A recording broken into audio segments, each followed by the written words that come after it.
Hey, how's it going? Hey, it's going well. How are you? I am very well. Let me just tweak my audio a bit. Cool. Sorry, I was a tiny bit late. I was trying Oh, you're to fine. figure out.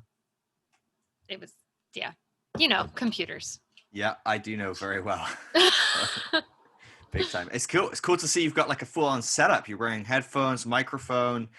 That's always a plus. So Yeah, it can be because really hit and miss otherwise. my But husband does podcasting, and so it was like, okay, oh, let me nice. just like steal your stuff because why not? These, of Perfect. Yeah, course, are my absolutely. headphones. He's not really into pink, but Oh, he's not. Do you know what? I am into pink, and I've got like big pink mask. My wife is constantly like, I think she's plied through it for the most part, but like, I'm gonna wear pink, purple. I'm gonna wear bright orange. I like color, like I really do. that's Um, what like yeah. my nephews do that, and it's like for Christmas he got this like hot pink sweater with Yes. like a really how like the sequins that you swish back and forth is like Yeah. kind of Uh hip huh. right now.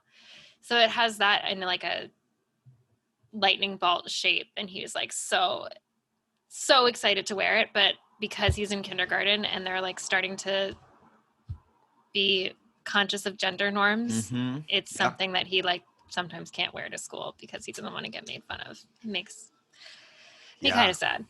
But It's gonna be really interesting to see how that continues to evolve because it's already such a shifting world. Like you talk to any teenagers these days, even in the most conservative parts of like the Western world, and like they're like, yeah, that's kind of like our parents kind of thing. We're beyond that. yeah. On the whole, you know what I mean? Like the kind of, but they're like the Netflix generation. They're raised on Netflix, Instagram, YouTube.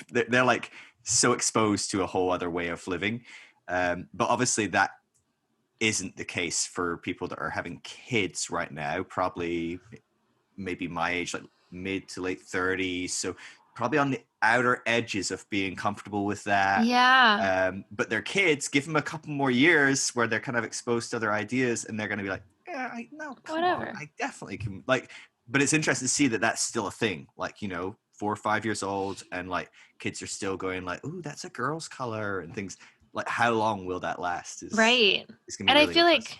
like I'm thinking also of like all of my like most of my cousins and like both of my siblings with their kids, like their boys have all like painted their nails fun colors because like who doesn't want to paint their nails because it is kind of fun. Mm-hmm. And like things like that Yep. that, I you say know, frequently I'd like to paint my yeah. nails, but I'm not brave enough for whatever. I don't know what that Well, is. start with No, your toenails. is Nobody will it steal them. is it that? I don't know if it is that or if it's more. Oh, I don't know. I don't know what that is. I'd like to explore that. Maybe I will explore that. My thoughts on what Yeah. that is because I just love expressing myself in different ways, and so yeah, it's fascinating, really interesting. Yeah. But yeah, the idea of like, oh, cool, you get to paint your nails like fun colors. That's great. Right? Uh, Who wouldn't want to do it? mm-hmm. Yeah. Especially if you're like 4 and 5. Anyway. Yeah, seriously. I mean, if nothing else, to entertain and keep your 4 or 5 year old busy for another 20 minutes sounds great, God, yes. right?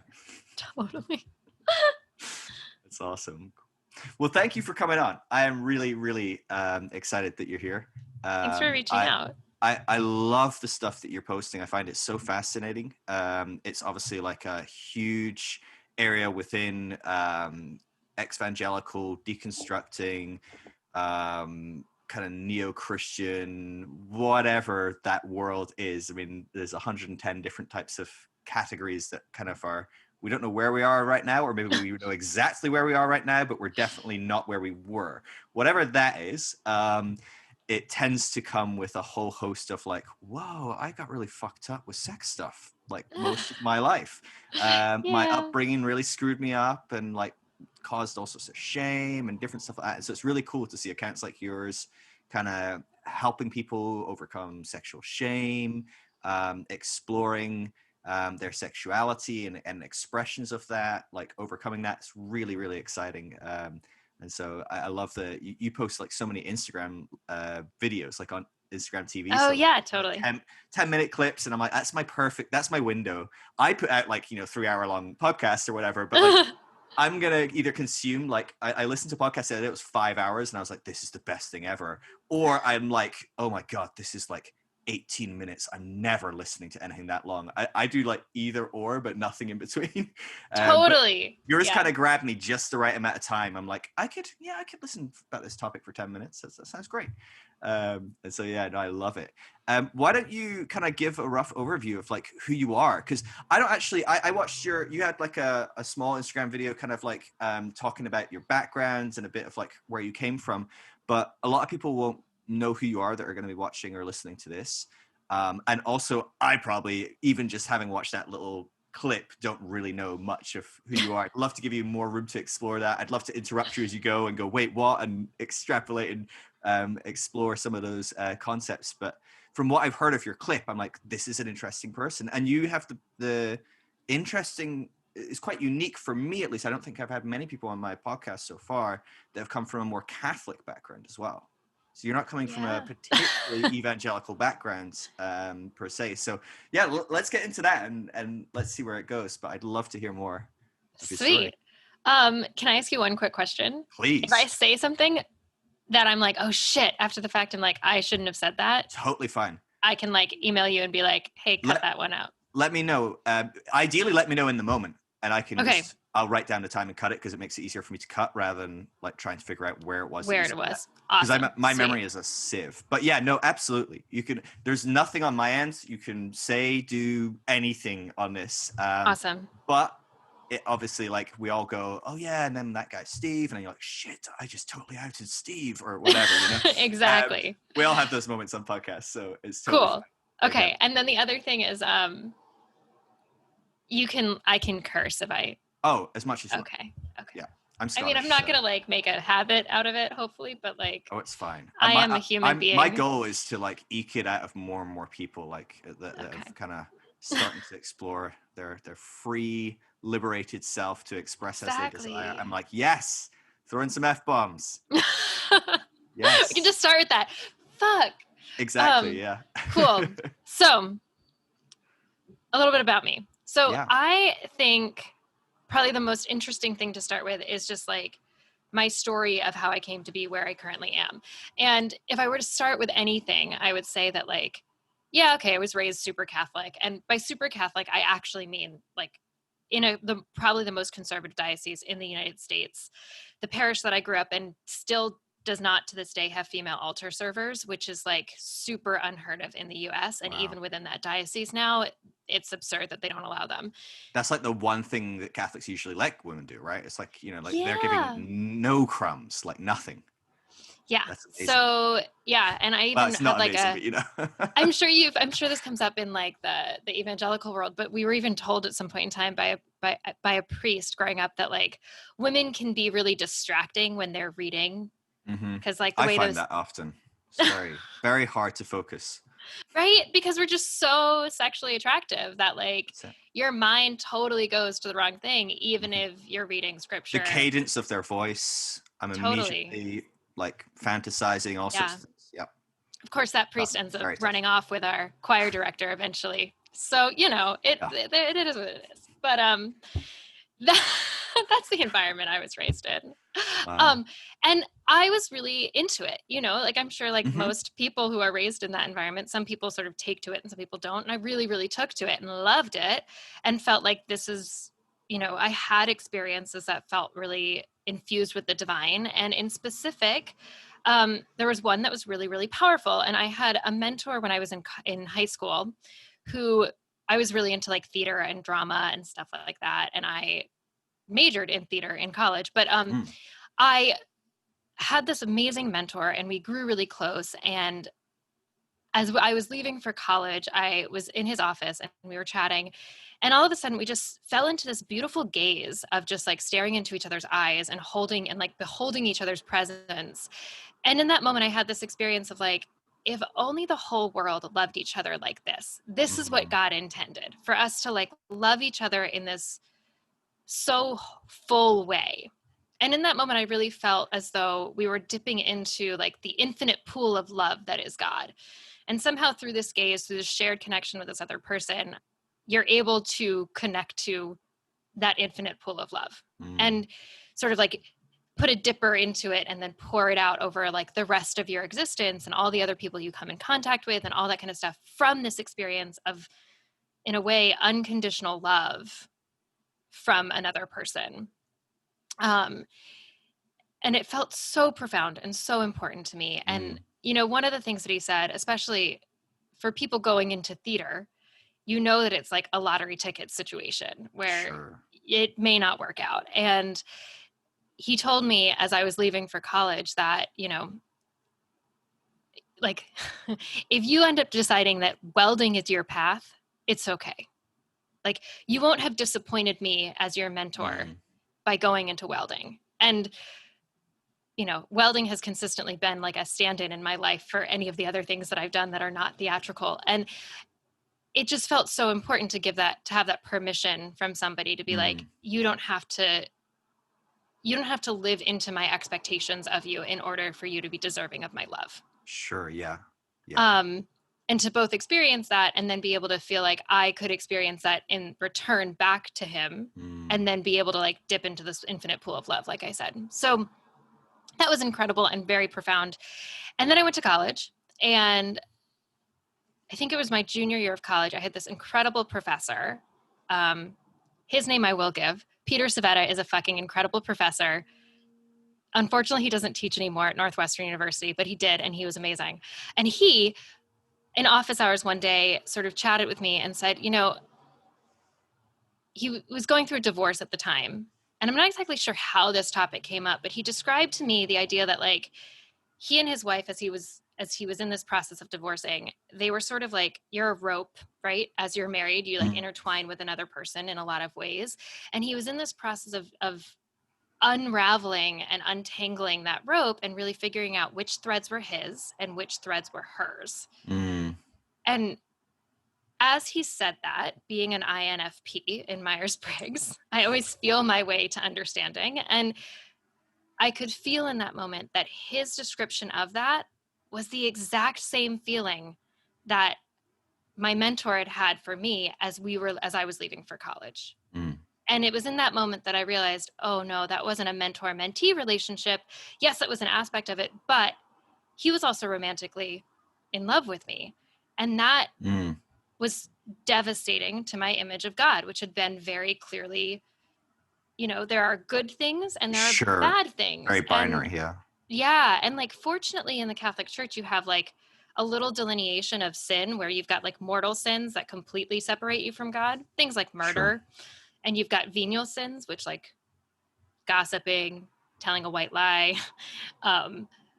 minor petty theft, you know, like little things count as venial sins. So they don't completely separate you from God, but like they're not good to do. And so you've got like the separation there. But this experience was like, wait, it doesn't fit into that sin category in the way that like sin is supposed to fit. Because it's this experience that both contains this incredible experience of divine love that like had completely shaped my understanding of who God is and what relationships are for and all that stuff prior to that. But at the same time, like, this is super wrong. Like, this person was married, so it was somewhat adulterous. It was also like weird in like a power dynamic way. There's like all these levels of like, that was not okay. That is definitely in the sin category. But also, like, have I ever felt so supported? Have I ever felt so accepted? And isn't that so much of what God is for us when we're experiencing God through another person? And with that, my understanding of God completely imploded. Wow. You know, like the God that I had believed in couldn't exist anymore. And so even though I was super involved in campus ministry, and I couldn't just like completely just stop being involved in campus ministry because I was like leading all of these things and couldn't, you know, who would fill my void if I was like gone? So I was still like there, still participating in things, still doing whatever.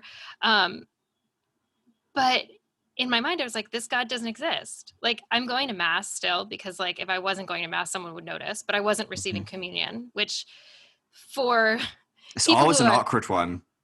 right? It is, but also in the Catholic Church, like you can at least do that for a variety of reasons. And depending upon Right. the tradition, it's more or less common. So like it's more common in Latin American countries for people to not receive communion because of whatever reason. Whereas in the US, like everybody goes up for communion. And if you don't, they're like, did you have an abortion last week? Like what's going on? Right. Yeah. And so that was something that was a little awkward, but I also felt like I was still like in a loving community. Like these people knew me and loved me. They wouldn't judge me for not going to communion, but it also didn't feel right to go to communion if I didn't believe that this was really the body, blood, soul, and divinity of Jesus Sure. Christ, which is what Catholics believe, or quote unquote good Catholics believe. Catholics that are in alignment with the Vatican, that's what they believe. So yeah, I was really struggling with that and trying to figure out like, how do I find my way?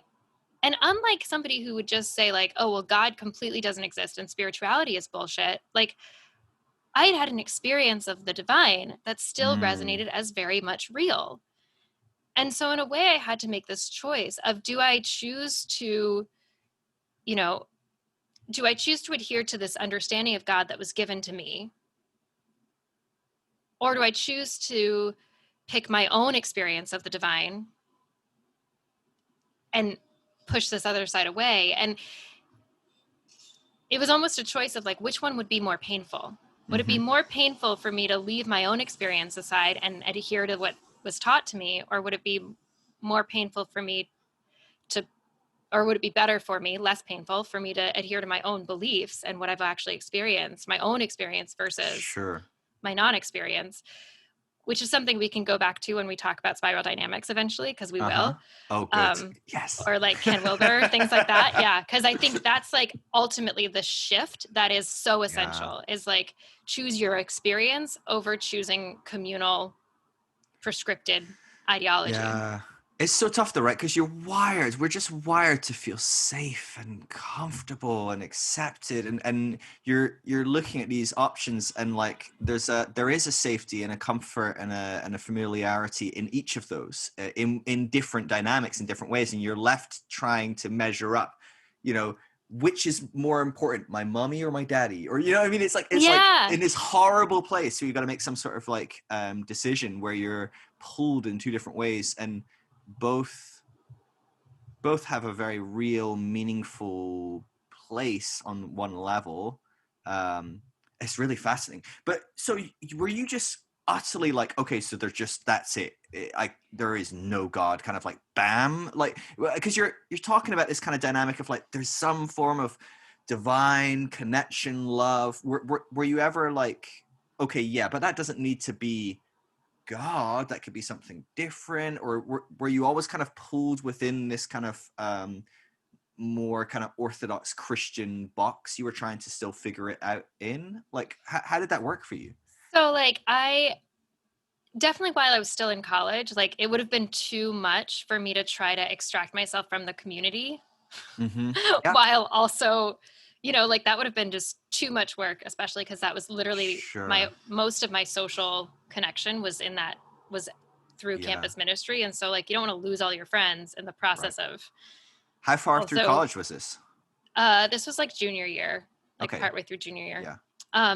Like you don't want to have that experience of like, oh shit, I also lost all of my friends. And I also don't know what I believe in, even though like God has been really important to me forever. And specifically a very Christian God, like praying to a literal Jesus Christ, believing that the Eucharist really is the body, blood, soul, and divinity of God. And then realizing like, that is all bullshit, at least from the perspective I was seeing it. Sure. But again, that conflict of like, but I did have this experience. And so I was pulled towards spirituality and sort of fell into the category of like spiritual, but not religious, which I kind of hate because it feels so, I'm also an Enneagram 4. So I like to feel special. And that makes me feel not so special because who isn't spiritual, but not religious anymore? So I was trying to figure out how do I find the next step forward. Sure. And fortunately, college ended and I ended up moving to New York City. And And I went to college like outside of Chicago. So moving to Okay. New York City was quite a move. It's not like I'm going to have Yeah. friends there already. Big fresh start kind of. Exactly. And it's a huge city. So like, who knows who you're going to meet? And I happened to fall into, by the grace of the universe and all things holy, I fell into a group of people that were interested in spiritual sexuality. And that was such a good fit for where I was in my own spiritual experiences, because like I had experienced divine love through the love of another person. So why not fit in a physical component of that, especially given that I had studied dance in college and was a big social dancer. And one of my primary sort of not religious but spiritual spaces was blues dancing, Okay. which is just dancing to blues music.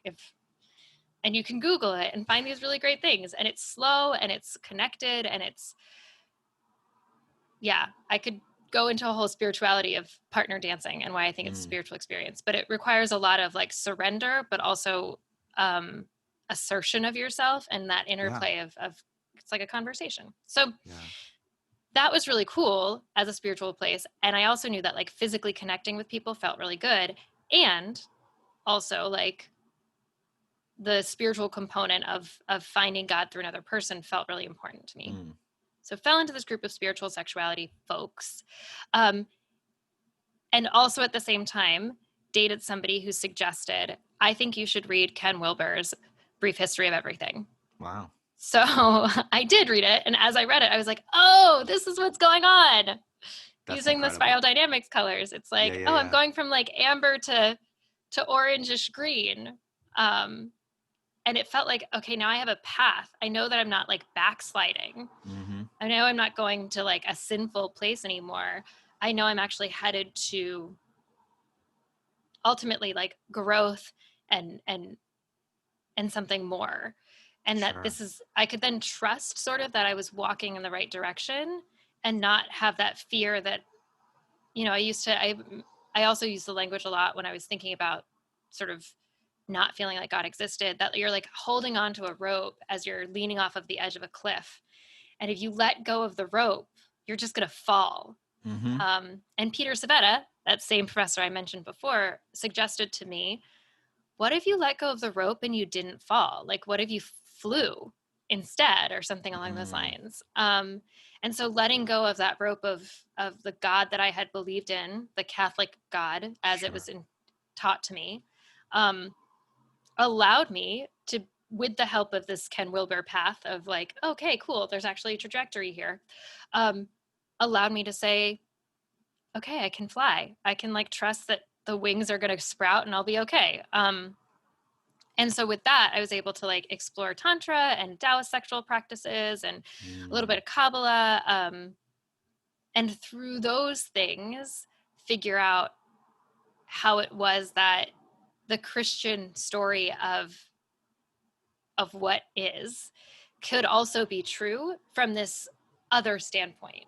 Sure. From looking almost back upon it with a completely different perspective. So, but one thing that fascinates me, right, is, you know, those words you throw on this show, you're probably not going to scare too many people.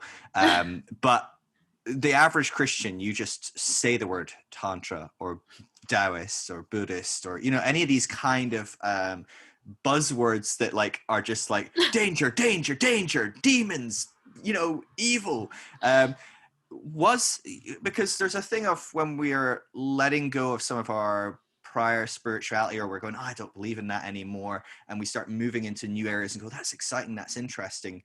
Often I've found for a lot of people, and maybe for myself at times, there's been a thing of like, oh, that's exciting, and I don't believe in that anymore.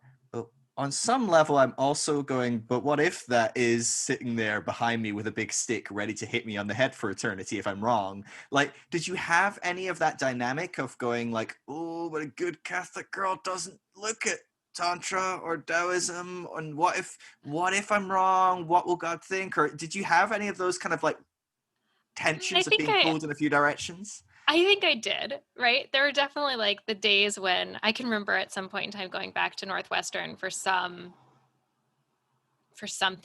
I don't remember why I was there, but I remember going to the Catholic priest that was there, who is also the priest that married my husband and I. He's brilliant and amazing. And is also running Mundelein Seminary right now, which I think is brilliant because that means that he is training future priests. And by all means, if anyone is more like Father John Carty, it would be better for the world. But I went to him at some point in time because at the same while I was in New York, while I was sort of exploring these different things, I was polyamorous, right? So I had multiple partners, and I sat with him in his office, and I was like, "Okay, Father, like I really feel like by experiencing, going back to that analogy that I went to at the beginning, like if I can experience love through this one person and like dip into that infinite pool of love, and ultimately the goal is to be able to feel that sort of connection with a lot of different people. Ultimately, you see that sort of connection of like you can feel that interconnectedness and divineness of everyone, even, you know, the random grocery store clerk and the taxi driver and the really loud, obnoxious neighbor that lives above you, like all of them, you should hopefully be able to see God in, though it is a struggle, as somebody who lives below somebody who likes to jump rope at 10 p.m. Nice. It's been great over the past 6 months. Thank you, pandemic. So I was in that office with Father John, and I was like, listen, I've been having these experiences with these multiple people, and it's actually been feeling like a really healthy, good way of experiencing divine love because it allows me to experience love from different people and to recognize that the divine is present in each of them. And the language of the divine feels way more cozy to me than like saying I felt God through every person, because God is just such it's a loaded word for sure. It's a loaded word, but divine can be like sort of non-specific. So like, yeah, we've not loaded that one yet. Right, exactly. Give it 50 years and like 60 years, our grandkids are gonna be like, oh, divine, not that. It's so like whatever, conformitist. It's so, yeah. You can find the sacred or you can find the divine in it feels like there's freedom in the word divine for now, at least, where a little more breath. Yeah. Well, you say the words and maybe people are less able to go, oh, I know what box to put you in. Although maybe they do. I don't know. I think people still put you in the box pretty quickly. Oh, well, probably. They don't say God. Oh, okay. Whatever. I don't know. I'm like, I try to use up a little bit of everything. Eventually I got to that point maybe. Anyway, but divine. So talking about finding the divine in all these different people. And he was like, you know, did you think that they are feeling the same way to you? And I was like, I think so. I think it goes both ways. They might use different language, but I think it's sort of a similar sort of situation. The other thing that he said in that conversation that has struck me was, right, we're talking about sexuality, we're talking about God, and he looks at the tree that's outside his window and he says, you know, looking at a tree can be a sexual experience. And I mean, this is an interesting story for later, maybe, or I could just share right now. But no, let's go into it. I'm excited. I want to know more about this. How is looking at a tree a sexual experience? It was literally a question that was in my mind for years and years and years and years. And at one point in time in grad school, I was leaving a lecture on existentialism. I went to grad school at Boston College and studied theology and ministry there. With a particular focus on sort of spiritual development in adults and how to talk about sexuality to people at different stages of faith. But as I was leaving this existentialism class, there was this beautiful like shadow on the ground and it was a windy day. So there's like these shadows of these leaves sort of dancing in the sunlight. And as I stood there and stared at it, I had this moment of like literally feeling like I had been consumed into the shadow. And all of a sudden I realized, I was like, oh my God, even if you're in the shadow, you're literally surrounded by light. Like a shadow can't exist without light projecting onto something. And so ultimately, even in the darkness, you're really surrounded by light. And it was both a beautiful, lovely metaphor, but it was also this like physical embodied experience of being like, what the hell just happened? How could I become, like, it felt like I became the shadow, which is totally crazy. All your listeners can think I'm insane. I probably am a little bit, but it also gave me this experience of realizing like, okay, what is sexuality really about? It's about recognizing our unity with another person. If I can become united with the shadow of a tree, then of course, looking at a tree can be a sexual experience. Sure. I mean, that makes sense to me. I mean, I think everyone on some level has had experiences of this where, and maybe those more prone to fasting, psychedelics, doing things that are maybe going to put you in an altered state or something like that, where you are more likely to have these profound moments when you go, oh my God, I am my friend's Bob. Bob is me, or whatever, or you look at a leaf and you're like, what is this? And how is it different from me, or whatever? I don't know. But like, we've all had those moments where you're just like, whoa. And you sink into the ground of all being, right? The divine. Yeah. And you realize, whoa, we're all in this in one way or another. And Jesus talks about this to some degree, of us all being within the kingdom of God, about, the divine rests within all, and that we can see ourselves in all. And so I think on some level we all tap into that. I don't think many of us stop and enjoy it and experience it. Maybe we those moments are fleeting and passing, and we just kind of move on. We certainly forget them far too quickly. But I get that. I get that, and I can see. I guess it depends on how we're defining sexuality, really, doesning it? And I think if you're going to define sexuality as being in a union with something, melding together with something, I think, you could definitely say that. I think that's also where it's important to differentiate perhaps between sexuality and eros. And like, do that for me. Break it up. Because I think that, like, I would imagine that in that circumstance of like this idea of having a sexual experience with a tree, like, there's also a part of me that's thinking of like a wooden dildo as I say that, but regardless, well, we're also going, gosh, this is talking to a priest. I'm like, dude, priest, read the room. Just, don't throw in any weird sex stuff right now. Like, the Catholic Church does not need that. I mean, it was in a moment of like more spiritual direction than anything else. Sure. So like, safe space. And we, of course, had a relationship over the course of like. I'm joking. I'm joking. Been there, it's funny, isn't it? He could speak freely. Anyway, so he also doesn't remember himself saying this to me, so it's a pretty funny thing to be like, no, but the sexual experience with the tree. So yeah, sexuality, I think actually we do a good job of like parsing out sexuality and eros as two separate things. Sexuality has to be more so defined as like more genitally related experiences that are maybe even related more closely to like our potential for procreation and creativity, and I'm not trying to say that sex should be only for procreation, but like that capacity of us definitely fits into sexuality.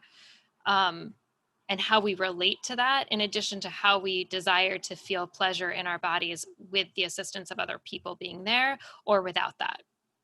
Something along those lines. Eros, I think, is more so this desire for union. And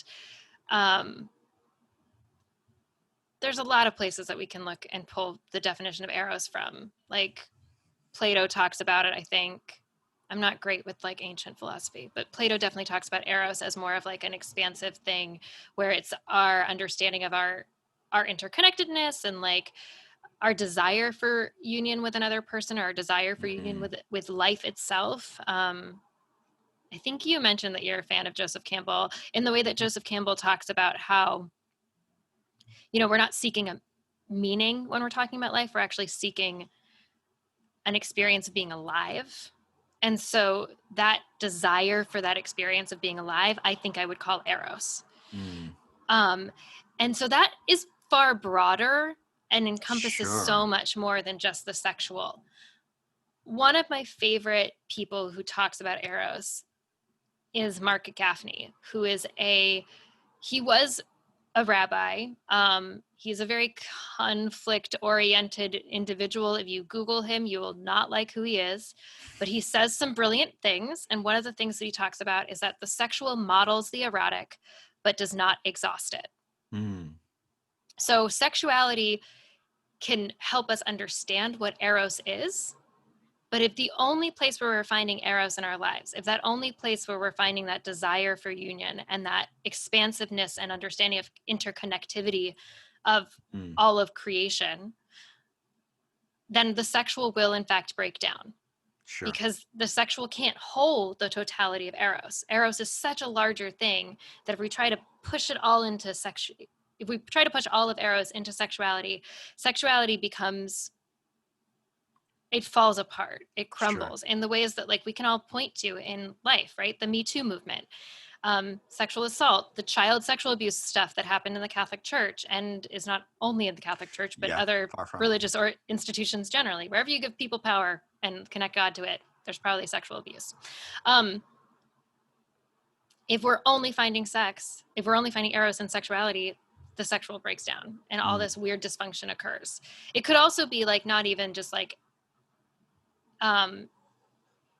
you know, not only transgressive acts, but also even like a shutting down of one's own sexuality, right? If you feel like you're so afraid of this sensation of Eros, of this more expansive Eros, which it is kind of terrifying to look at the abyss and be like, oh my God, I'm actually connected to all of it. That's a terrifying moment.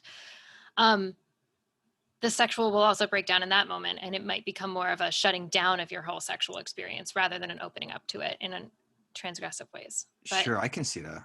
I think, I mean, the church does this really well in that we're terrified of deep and meaningful connections across what we would consider generally, I say we, not me at all, but historic we, what we would consider a very binary world of gender.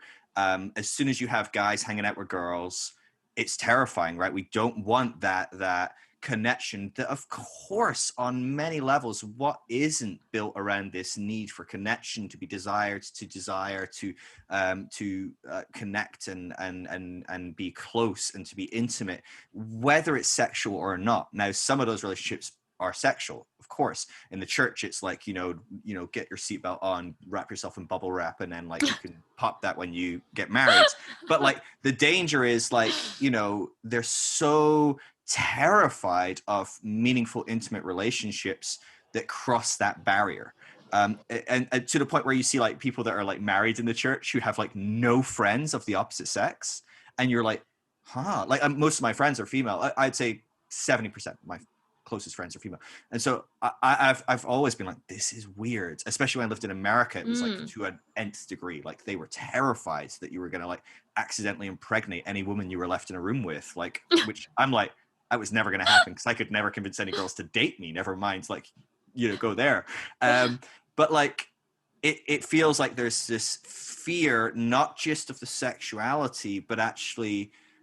Because the church is incapable of distinguishing between this broader thing that is behind sexuality, but is also behind the most meaningful friendships you'll ever have. It's also behind me looking in the eyes of a homeless person and going, good God, that's me. I need to make sure he's got somewhere to stay tonight. Like that thing is also feared by the church because it can't divide sexuality and intimacy. Is that something that you would agree with, or I mean, I think that yes, I've seen that, and I think it's really problematic. And I think, you know, I'm thinking back to like the ethics workshop that I was in for my master's degree. We had like this ethics day, and one of the things that we talked about was not creating relationships with people that you're ministering to. And the idea was that there's a power dynamic there that you don't want to exploit. And so like, but what that really actually does is create this barrier that actually increases clericalism and increases the like putting on a pedestal of the people who are ministers, which is not ideal. Like ideally it's like this person is, and even the Catholic Church will say that it's like a leader among equals, where like ultimately a priest is not actually above anyone else. They're just leading the congregation, because when you're doing something with that many people in a space, it's helpful to have somebody lead it. And like, unfortunately, that's not the way it's actually worked out, even though theologically we have it written down, is like, and those sorts of teachings in this fear of intimacy and this fear of real vulnerability with another human actually increases all these problems that we have, right? Like you're going to have more clericalism, which is ultimately what led in part to the sexual abuse crisis, right? Because not only did you think that your priest was incapable of doing anything wrong, period, but on top of it, like parents aren't going to question that because like, oh, my son's like being mentored by the priest. That's a great thing. Sure. Maybe not. Like we need to ask that question. And if you don't think it's possible, then like you're never going to see it that way. Yeah. Yeah, and the fear of real relating is very much a problematic fear because it ultimately shuts down your entire experience of existence. Like, how can you possibly love someone, love existence, love people, and love God if you're not like getting in there with other humans and actually developing relationships? Yeah. I'm like, and also the fear of the idea that like if somebody gets left in a room with someone else of the opposite sex, that like automatically they're gonna like get it on is a full misunderstanding of what sex is. Yeah. I mean, both of us are Absolutely. married. Like, I can definitely be in a room with my husband and not immediately jump on him. Oh, very easy. Like, you know Right? what I mean? Like practically, like there are many other things on my mind. A lot, and nine times on a scale of sexuality, I often skew quite asexual as well. And I would say to my wife, my libido is not massively high. And so for me, I'm like snuggle on the couch, way higher on my list than sex most of the time. Like I'm like, I want to be close. I want to have a nice conversation. I want to have a meaningful connection. But actually have sex right now? No, put that to the side. We'll do that later or another time, or like that's fine. But Totally. like, and that's with someone you're like passionately in love with, have given your life to, probably feel closest to than anyone else on the earth.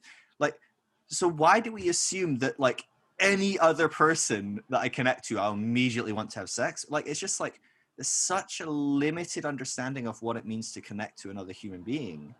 It's just really, really, I don't even understand what that is. What is it in the church that is incapable of seeing connections across the barriers that they perceive are there, like maybe gender or whatever, and then go, oh, that will suddenly be really unhealthy. Or maybe it is these perceived kind of like power dynamics and things like that. And there's a lot of abuse that comes into play as soon as you start increasing those power, right? You see it with every type of power, not even religious, right? You just look at Totally. Epstein or whatever, and you're like, oh, wow, that power just did something. It's just everywhere, right? As soon as you have people think they're better than other human beings, suddenly objectification, whatever, and things go wild. But like, it's weird that the church's first thought is to go there. And I say the Right. church loosely, broadly, you know, like of course, like I'm not saying that your church is like that. Maybe it's not, you know, but I think that it's a common theme throughout much of the church that we can comment on it on some And level. what's so interesting, right? So if we go back historically and think about Jesus and where Jesus was, and what we also think about sort of the history and the trajectory of Christianity generally, right? So we've got Jesus, who was a really earthy person. Judaism in general is a very embodied, earthy religion. He is like spitting in his hand, spitting in people's eyes and making mud and making them not blind. Like he's doing shit like this. Yeah. There's the woman who's hemorrhaging and everybody else is like, don't touch her. And Jesus is like, wait, my power just left me because someone touched my cloak, and like welcomes her in. You know, there's a lot of gross stuff there that's very physical and embodied. Yeah. Not even to mention like the woman with the alabaster jar who like massages him and sobs on his feet. And like, you know, I have this amazing a professor at Boston College, Professor Emeritus. Actually, no, that's a fancy word. It doesn't just mean that you used to be a professor there. That means like you've got special fancy things. He's not emeritus, but he is a former professor, and he probably deserves to be emeritus. But he teaches a class called Spirituality and Sexuality, and I've helped him teach it before. And he talks about in that moment, Jesus had to have gotten an erection. Like this woman is like placing her hair all over his body, rubbing him down with oil. Do you think Jesus got an erection? Like, is he Yeah. a body? I mean, if he's straight, I mean, like we can Right. throw that out maybe. We could throw that in there. But I would argue, like, even, right, I was a massage therapist for 8 years. Oh, it's natural. It doesn't even Even matter. Like, yeah. even gay men, you know, will Yeah. sometimes get erections on the table just from like being relaxed. Anyway, so Jesus had erections. Quote for the podcast episode. Sure. But if we look at that idea of Jesus, right, and this super embodied, super not scared of sexuality, super not scared of like touching people and being physically intimate and emotionally intimate, right? He cries over Lazarus. He like has really close friendships with this group of 12 men. And we assume that there's also women hanging out with him too, like Joanna and Mary Magdalene and all that stuff. So then somehow it turns into this very anti-body movement. And the question is, how did that occur? And that occurred primarily, generally speaking, when we look at history. It's not so much from Paul, though we can totally look at Paul's stuff and say, like, this was antibody, but that's mostly in, if you look at the actual like Greek or that it was written in, his statements aren't as antibody as they appear to us when they're translated into English and we're reading them in English, and it sounds very antibody. If you do good biblical study on the original text and the meaning of those words, it's quite different. But I like to just throw everything on Augustine because why not? He had some serious hang-ups there, right? So, yeah. Like, Augustine is the guy that totally fucked up our relationship to sexuality in Christianity. Period. End of story. I mean, like, there's some ways in which we can, like, he didn't fuck up everything. He certainly had some great theology, but he was he was a Manichae first. Do you know who the Manichaees are? I'll explain it anyway, because who knows? Yeah, I'm not an expert on Augustine at all, or the Manichaees. So, the Manichaees were you know how, like, in ancient Greek times, these, like, the Stoics weren't just like a philosophical principle. They were also like a sort of a retreat house thing where, like, they lived together and they lived in their stoicism together. The Manichaees were something like that, where they believed in Gnosticism. They were a Gnostic group, which means that you believe that a couple of things. One is that your body is holding you down from your spiritual experiences. So the idea that if you can somehow suppress your bodily desires, then you can have an experience that's closer to the divine, because the divine is ultimately more of a mental thing, right? So you're looking for, how can you engage your mind rather than your body? Sure. And so what they did, Manichaees would oftentimes basically starve themselves. They'd eat just enough to be able to subsist. They would, the flogging components of, like, self-flagellation and wearing uncomfortable clothing, hard manual labor, no sex, obviously, no sex, all those sorts of things. So Augustine comes from that tradition. But he also had all these stories that we know about him where, like, he had kids out of wedlock. He was in a long-term relationship with a prostitute, essentially. And he feels really guilty about that. But he feels really guilty about that sort of after he's joined the Manichaees and then before he moves into Christianity properly. And so he goes through this really weird plot line of life where, like, he's effed up, and he's, like, not actually grappling and handling in a psychotherapeutic way that we would expect people to do that now, so that they don't like push all of their internal psychoses toward everyone else. And yet he has, and on top of it, he has influenced a very large religion. Sure. So that now all of us have inherited at least some level of his psychosis and his fear of embodiment, his fear of sexuality, his fear of going too far. Sure. He's basically the Josh Harris of the 4th century, right? Totally. I love Josh, and I love what Josh is doing now. And yeah, he's changed a lot. So, like, of course, but, like, this idea of, like, oh, I have absolutely no idea what the fuck's going on, but everyone around me is telling me this, and this, and it's causing me shame and guilt and this, and I'm going to do my life this way so I can be the perfect person. And then, before I even have figured any of it out or actually managed to follow through on any of it, I'm going to write a book that millions of people read and use as a template. And this is basically Augustine, right? Who's, like, dealing with all this shame, all this, like, repressed stuff that he's just, like, trying to beat down and beat out of his body that he's been through. And yet, even when he comes out of all that stuff, he's still in that stuff. Like, there's a lot of stuff where he's writing where he's like, I'm screwed up, I've messed up again, like, I've got his sexual stuff and I can't get rid of it, but how do I get rid of it? And do I need to, it's not even part of me, it's this body, it's not me, it's like all that kind of Gnostic kind of, like, undertones. It's just so crazy that then he becomes the poster child for, like, a whole, like, kind of strain of Christianity, which ultimately is what becomes, most of the Catholic and most of the Protestant, and certainly the Protestant church. But yeah, and, like, what's frustrating about it is, like, what is the main gift of Christianity as a tradition? Like, what was its massive breakthrough? The incarnation. Yeah, the divination of the body. Right. Like, what the heck are we doing here? Yeah. The whole idea is like your body is part of the mystical body of Christ. Like, I don't know if Protestants actually have the concept of the mystical body of Christ. It's like a pretty important one in It's Catholicism. in there for some. So Okay. it's less of a, yeah. Less of a major thing, but it's basically the idea that like we are all united in Christ, and that like Sure. we are able to participate in it. Yeah. I think And one of so his contemporaries was Athanasius, and he was all about the incarnation and the divinity of mankind. And I think when you track the trajectories of both those writers and both those influencers, when you look through the Protestant church, some people broke out of the majority of the Protestant church when it started were really big fans of Augustine, but some people that broke out kind of did draw from that kind of like separate stream and went, no, yeah, Athanasius got some deep shit here, man. Like God becoming a human, like that means that humanity is divine. That means that humanity can be like perfect. Like that's incredible. Perfect. I don't know what that was pronunciation, but it can but be like perfected. I think that's where you were it headed. was great. But I think so there is that dynamic. Whereas I think throughout the Catholic Church there was always a juggling of both those saints. Both those saints were very much Totally.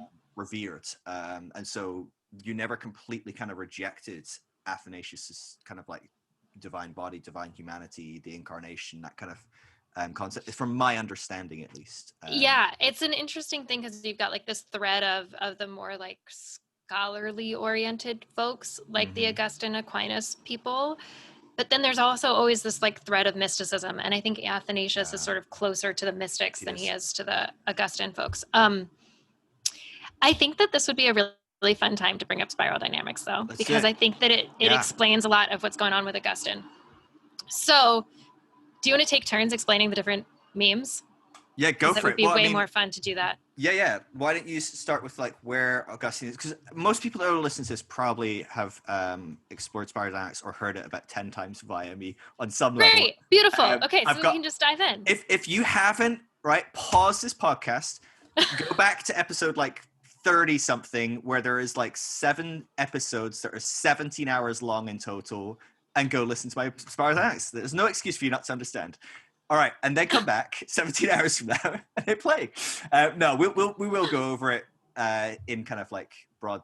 But we the don't important ones. I don't want to waste your time going too deep on spiral dynamics when we can get much more into what you think about it because of spiral dynamics, if that makes sense. Totally. So like if we look at Augustine, especially during his like, I'm hanging out with a prostitute and I'm like having sex with her and feeling guilty about it, and also like stealing the pear that's already rotten, all that stuff. That's classic, like red, right? Like it's a very much red understanding of. And I always confuse exactly what colors are spiral dynamics and which ones are Ken Wilber's. There's so like bleeds, but yeah. But yeah, red is certainly like that kind of like very heavy, egocentric, I want, I take, very toddler. You're a toddler. Yeah, that's it. It's exactly. Or you're Donald Trump. It's a terrible choose. Yeah, you didn't need to explain that. That you said it when you said toddler. Sorry. As an American, I feel the need to be like, it's all good. It's not okay. We don't support him. I don't support him. I'm sorry to the rest of the world. That's funny. That's my own little like Augustine shame moment. Anyway, but so red is all of that stuff, and that's where Augustine's coming from. And I think that a lot of what he's writing about is like his own. I think in some ways he's a little higher than this, but in a lot of ways it's him going from that mentality of I take, I get, I want, to a more blue amber understanding where it's like the communal is more important. Yeah. And I sometimes don't get what I want or put my own desires aside in order to serve the community. Sure. Which I think is what most Christian teachings are really trying to get people to, because that's a really important transition in development. And part of what spiral dynamics will talk about is that like not only does this happen within each individual person, but it happens within collective communities over time. Yeah. So yeah, at that time it was probably really fucking important for people to get from red to blue. Sure. And you can't beat up Augustine, because when you actually look at the world at that time, if you were lucky, you were in that stage blue, being more traditional thought, more stable, more sacrificing the self for the greater good, that kind of concept. that's a fresh concept. That is pretty brand new on the world stage. And a lot of the world were still very ego driven, very selfish, very violent, very disordered, quite chaotic. And so actually, like, you can't really fault Augustine for being caught in the middle of those two worlds and trying to figure out how to navigate from one kind of psychological state to another, because it's probably what most people were in the midst of in his world. Totally. So it's like, it's like complaining that the toddler's a toddler and they're egocentric, and it's like, well, duh, it's a toddler, right? It's easier for us to complain that Donald Trump is at that stage. Someone Right. like, but wait, dude, you're in your 70s, or I don't know, is he in his 70s? He must be He is somewhere in his 70s. right? But like, you're like, that was supposed to be kind of eking out of you around 6 or 7. Right? So you're Exactly. like 65 years late, dude. So at some point we go, okay, come on. But actually, for Augustine, like, the society wasn't really moving beyond that point yet. Like, maybe some profound individuals were like, pushing beyond that. But on the whole, like, I think it's important that we always like look at these people in history in context, right? I mean, of course he was like this. And I think like, yeah. The other model that I really love is Robert Keegan's model. Robert Keegan is, I mean, Wilbur pulls from Keegan and Claire Graves, who did Spiral Dynamics. And he also pulls from James Fowler, who does this whole thing, but specifically for spiritual stages of faith. Yeah. So Keegan's I think he's still at Harvard, but he's in the education department at Harvard. And he talks about this, the way that he develops it and talks about it is subject-object theory. So, the thing that we are subject to in one stage becomes the object of the next stage. And it sort of continues on like that. That doesn't make any sense when you say it out loud, so I'll give you a good example of it. Let's say you have a baby. A baby is subject to their body, and it's really frustrating for the parent because they have to be responsible for all of the things. And the baby's crying and crying and crying one day, and then all of a sudden realizes they actually have the ability to move their own body. And they discover they can suck their thumb, and oh my God, self-soothing, and parents are so grateful. Now it is that baby, what they were subject to their body, becomes something that is now an object that they can control. So their body has become the object. They are now subject to their desires.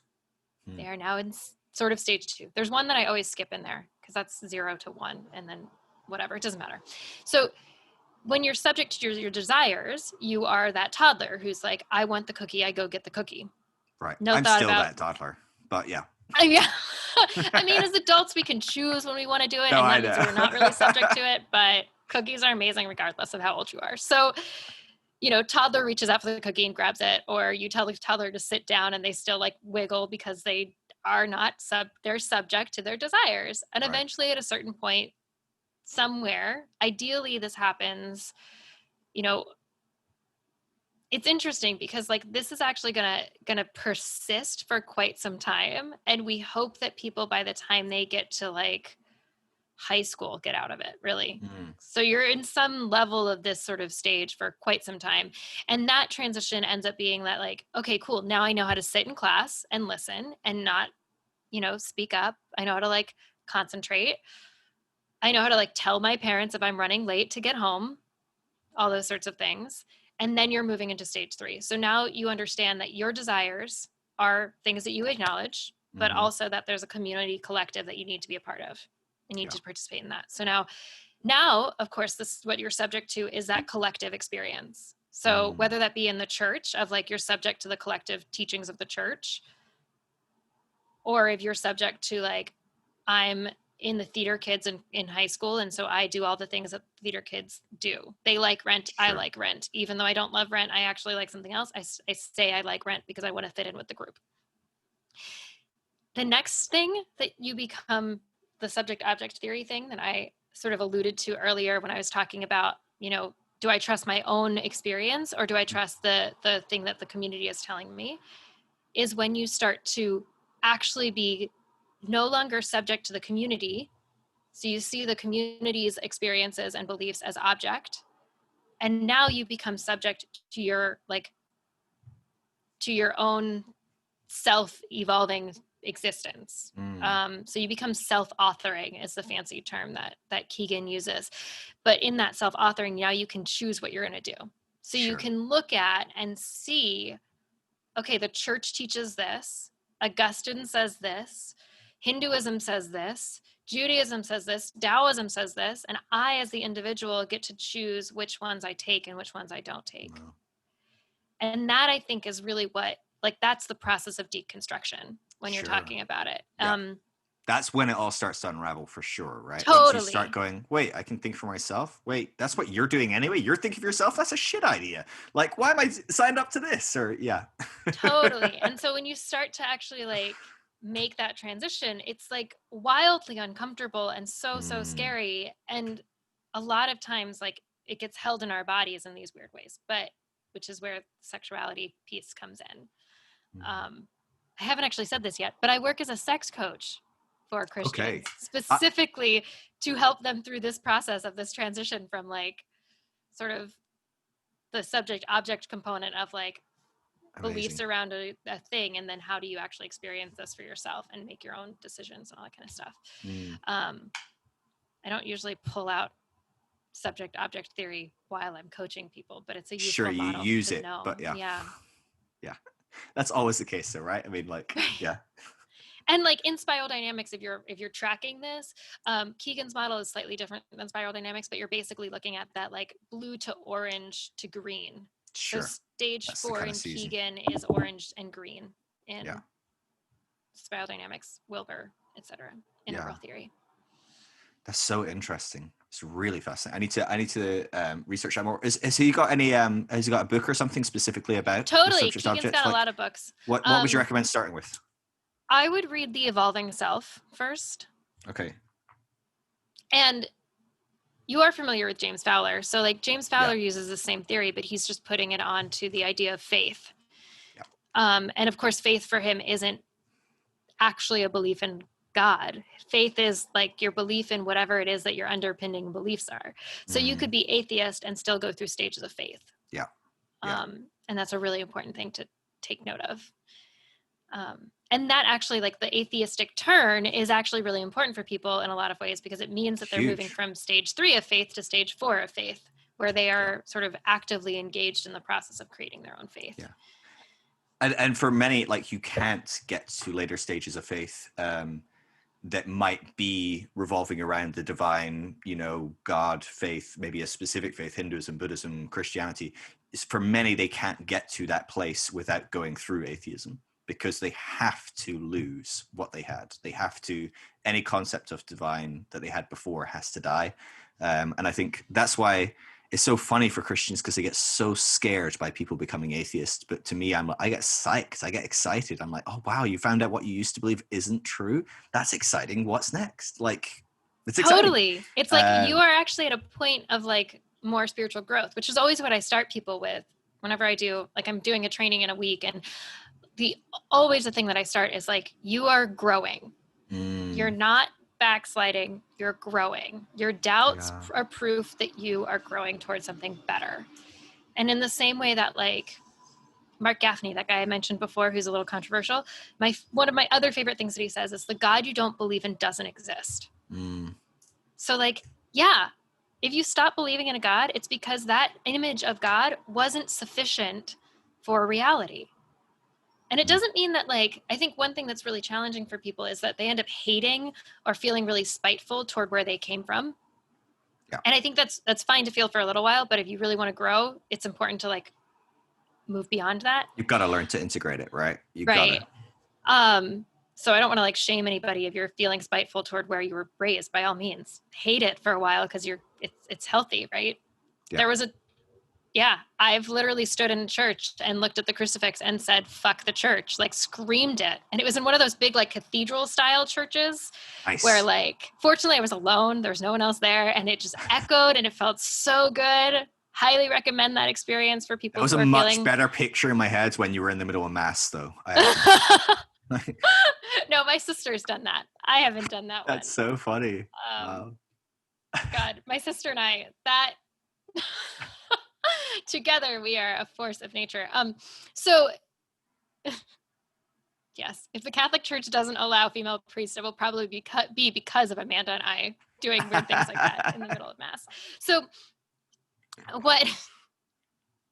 Where was I going with this before I got sidetracked?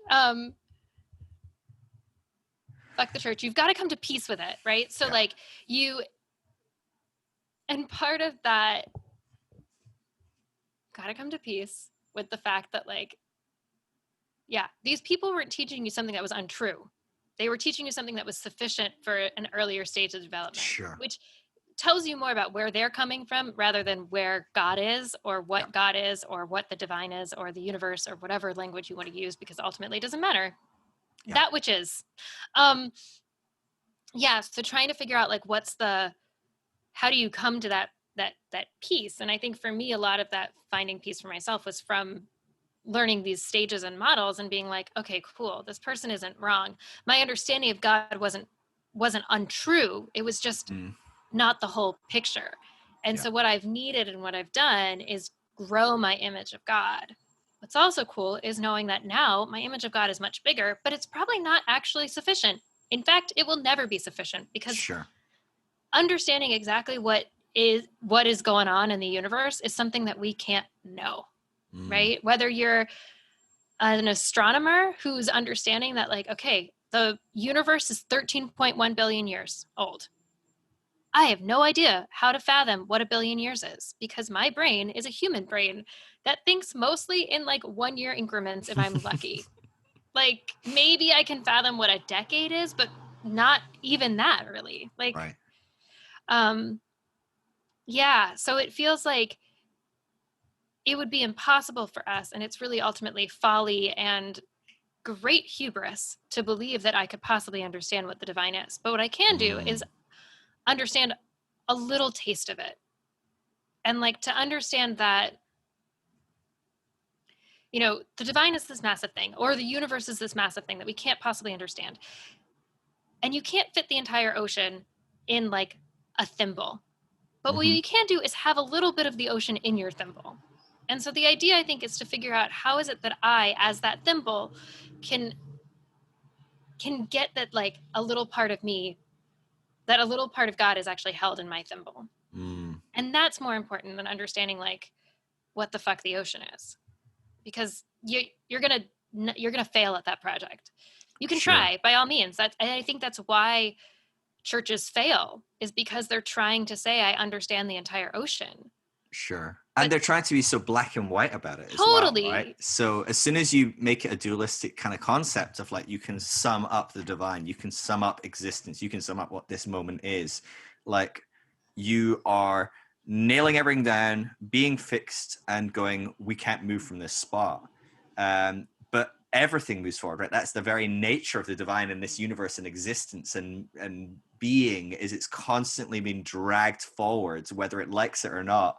And then when you add that into like, there's 7 billion of us being dragged forwards, whether we like it or not, it doesn't matter if 2 billion of us hate that and we want to be fixed in the past. It doesn't matter. We are being dragged forward, and we're being exposed more and more with every minute that what we have nailed down at one point, going, oh, we finally arrived, it's not correct. And we're going to have to update it. We're going to have a Vatican II. We're going to have a Protestant Reformation. We're going to have a Great Awakening. We're going to have these moments where we go, all right, guys, we updated it. We figured it out. Now, that's funny because we then figure it out, right? We then just start nailing everything down and building a new thing as if like this isn't going to keep happening.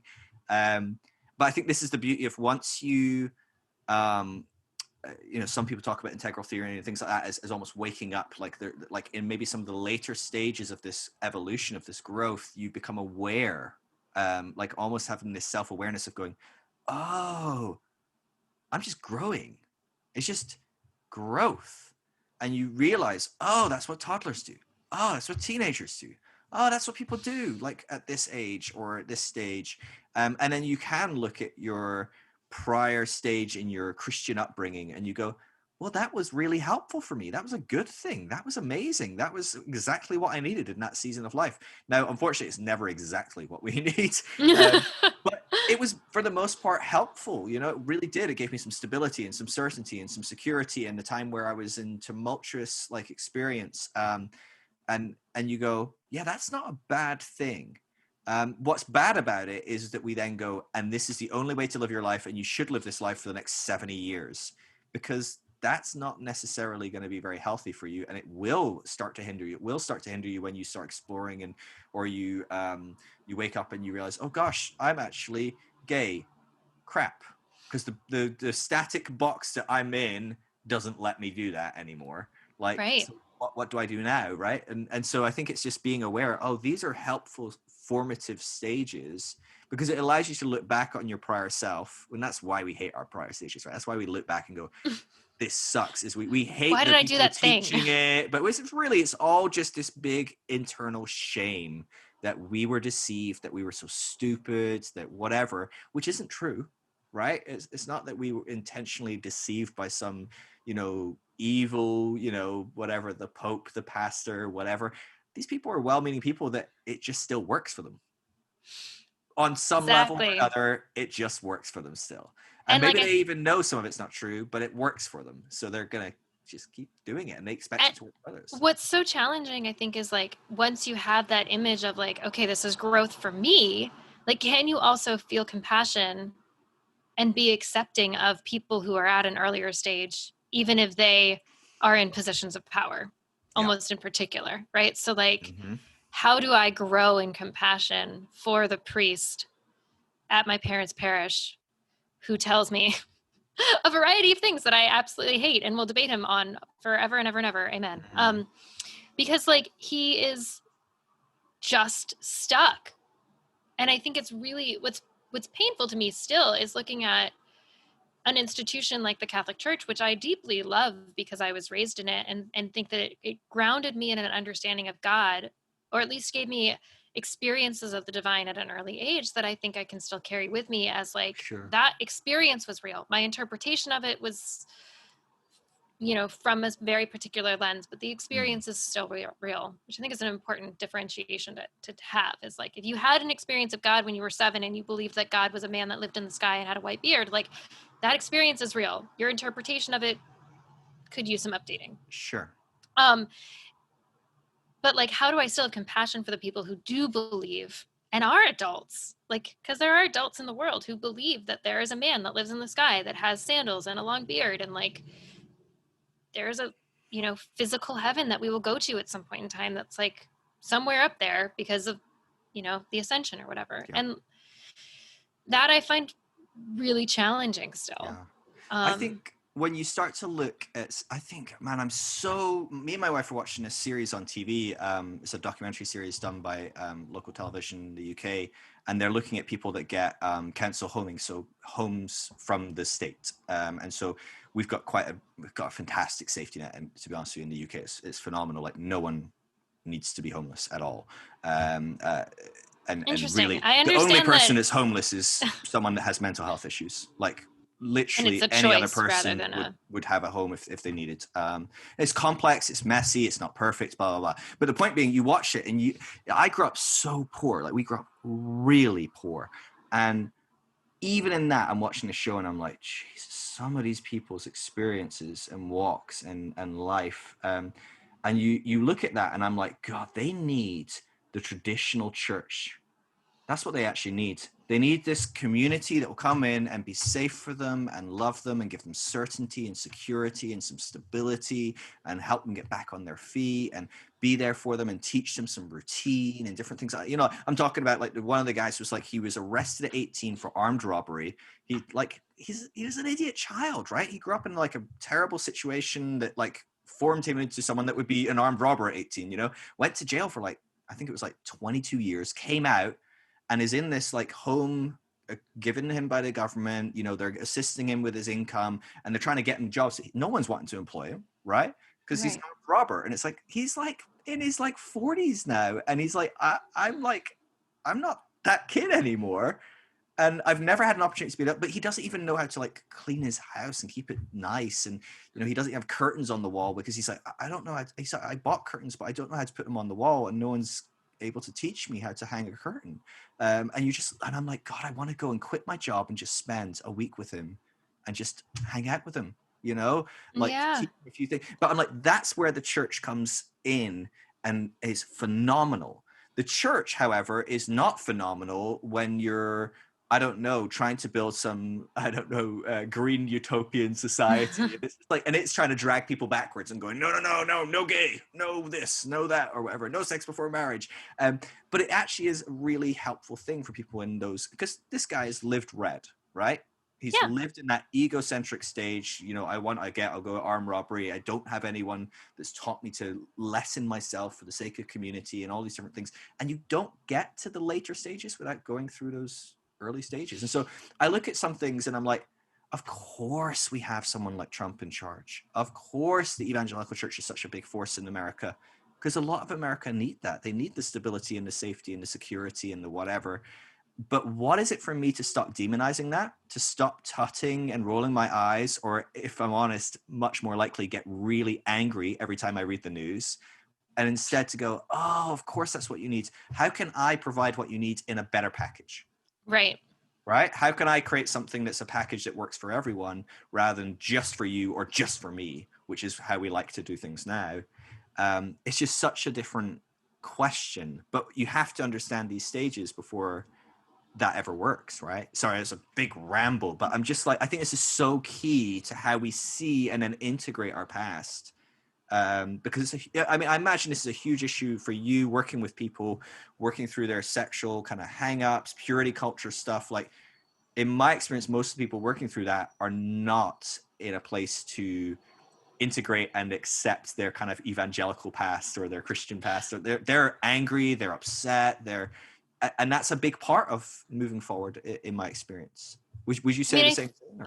I think sometimes that's true and sometimes it's not. It sort of depends on the individual, because some people are like, you know, I have like one client right now who's like, she's pretty green just generally. And so like, she's sort of done a lot of healing stuff around a lot of other things. You know, it's like, she's done the yoga retreats and she's done the like, you know, every possible like Reiki and acupuncture and psychotherapy and all that stuff. And so I think that some people actually have done all that work, and then they're realizing that like, even with all of that stuff that I've worked on, I still don't feel comfortable having sex unless, you know, unless I'm intoxicated, I only feel comfortable having sex in certain positions. I don't really feel free. I don't feel comfortable giving my husband a blowjob, or or somebody else who's like, there's like all those different things. It could also be the person who's like totally, you know, they're past religion, they're totally done, they're very orange. There was this one guy I knew who super hyper orange, had kids that were in college, so he was like at least in his probably late 40s, early 50s, and still felt guilty when he masturbated. And it's like, if that's your struggle, like, you realize that it's a struggle. Yeah, obviously he's still going to masturbate even if he feels a little guilty, but how do we really extract that guilt out of him so that he can just feel free? And I do think that a key piece of it is going back and reclaiming some of that spiritual stuff and realizing that at least one part of your brain still has an image of God that is not useful. And it's obviously not the totality of your belief system, but at least a tiny bit of it still needs to have us, you know, I want to use the phrase a come to Jesus moment with the image of God, but it's kind of a weird mixed metaphor in that case. But like, you want to like sit with that image of God and be like, okay, I see you. I see that you've got something that was useful for me, but we need to grow you up into something better. Sure. And I think that's like one of the things that I like to think about and say is that, like, you know, you're only as sexually free as your spiritual beliefs allow you to be. Yeah.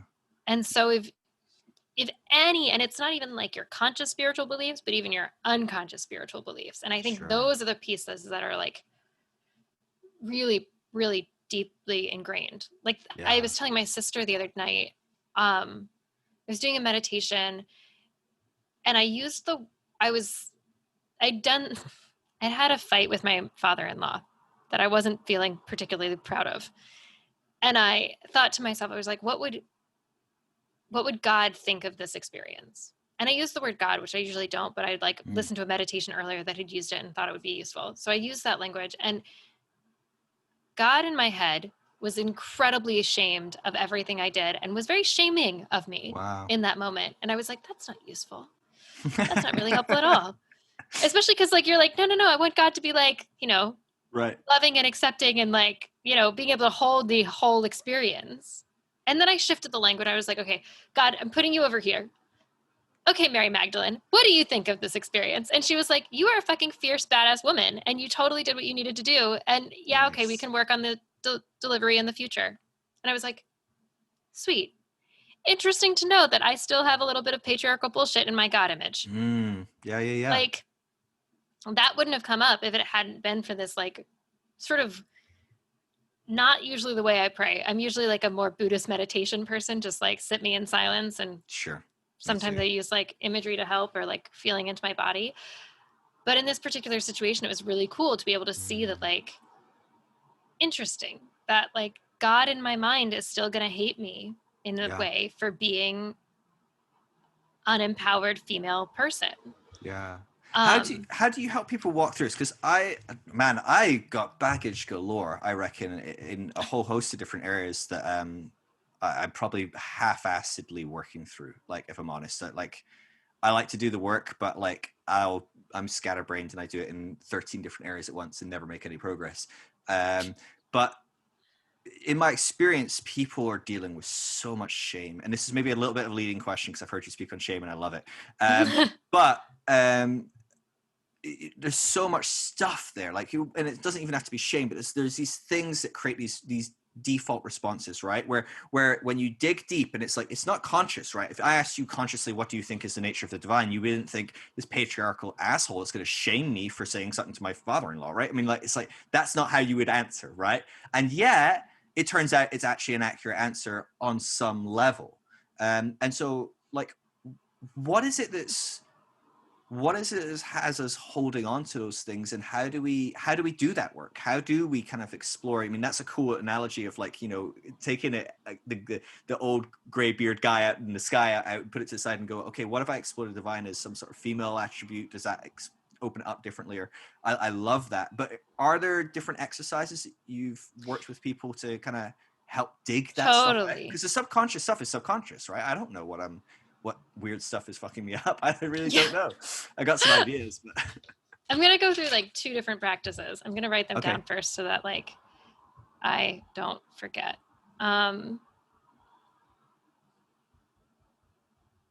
Okay. So the first thing to know is that shame is a response that happens in our brains, right? And it's a shame response is actually quite positive, which is probably what you've heard me speak about, is going back to that image of a toddler. They're crawling across the floor. They're about to stick their hand in the socket. And you, being the loving adult in the room, say, stop. And that toddler has a flood of hormones that goes through their body that feels so overwhelming to them that it makes them cry. Those hormones are part of our sympathetic nervous system response. Those are the things that make us fight, flight, freeze, and fawn.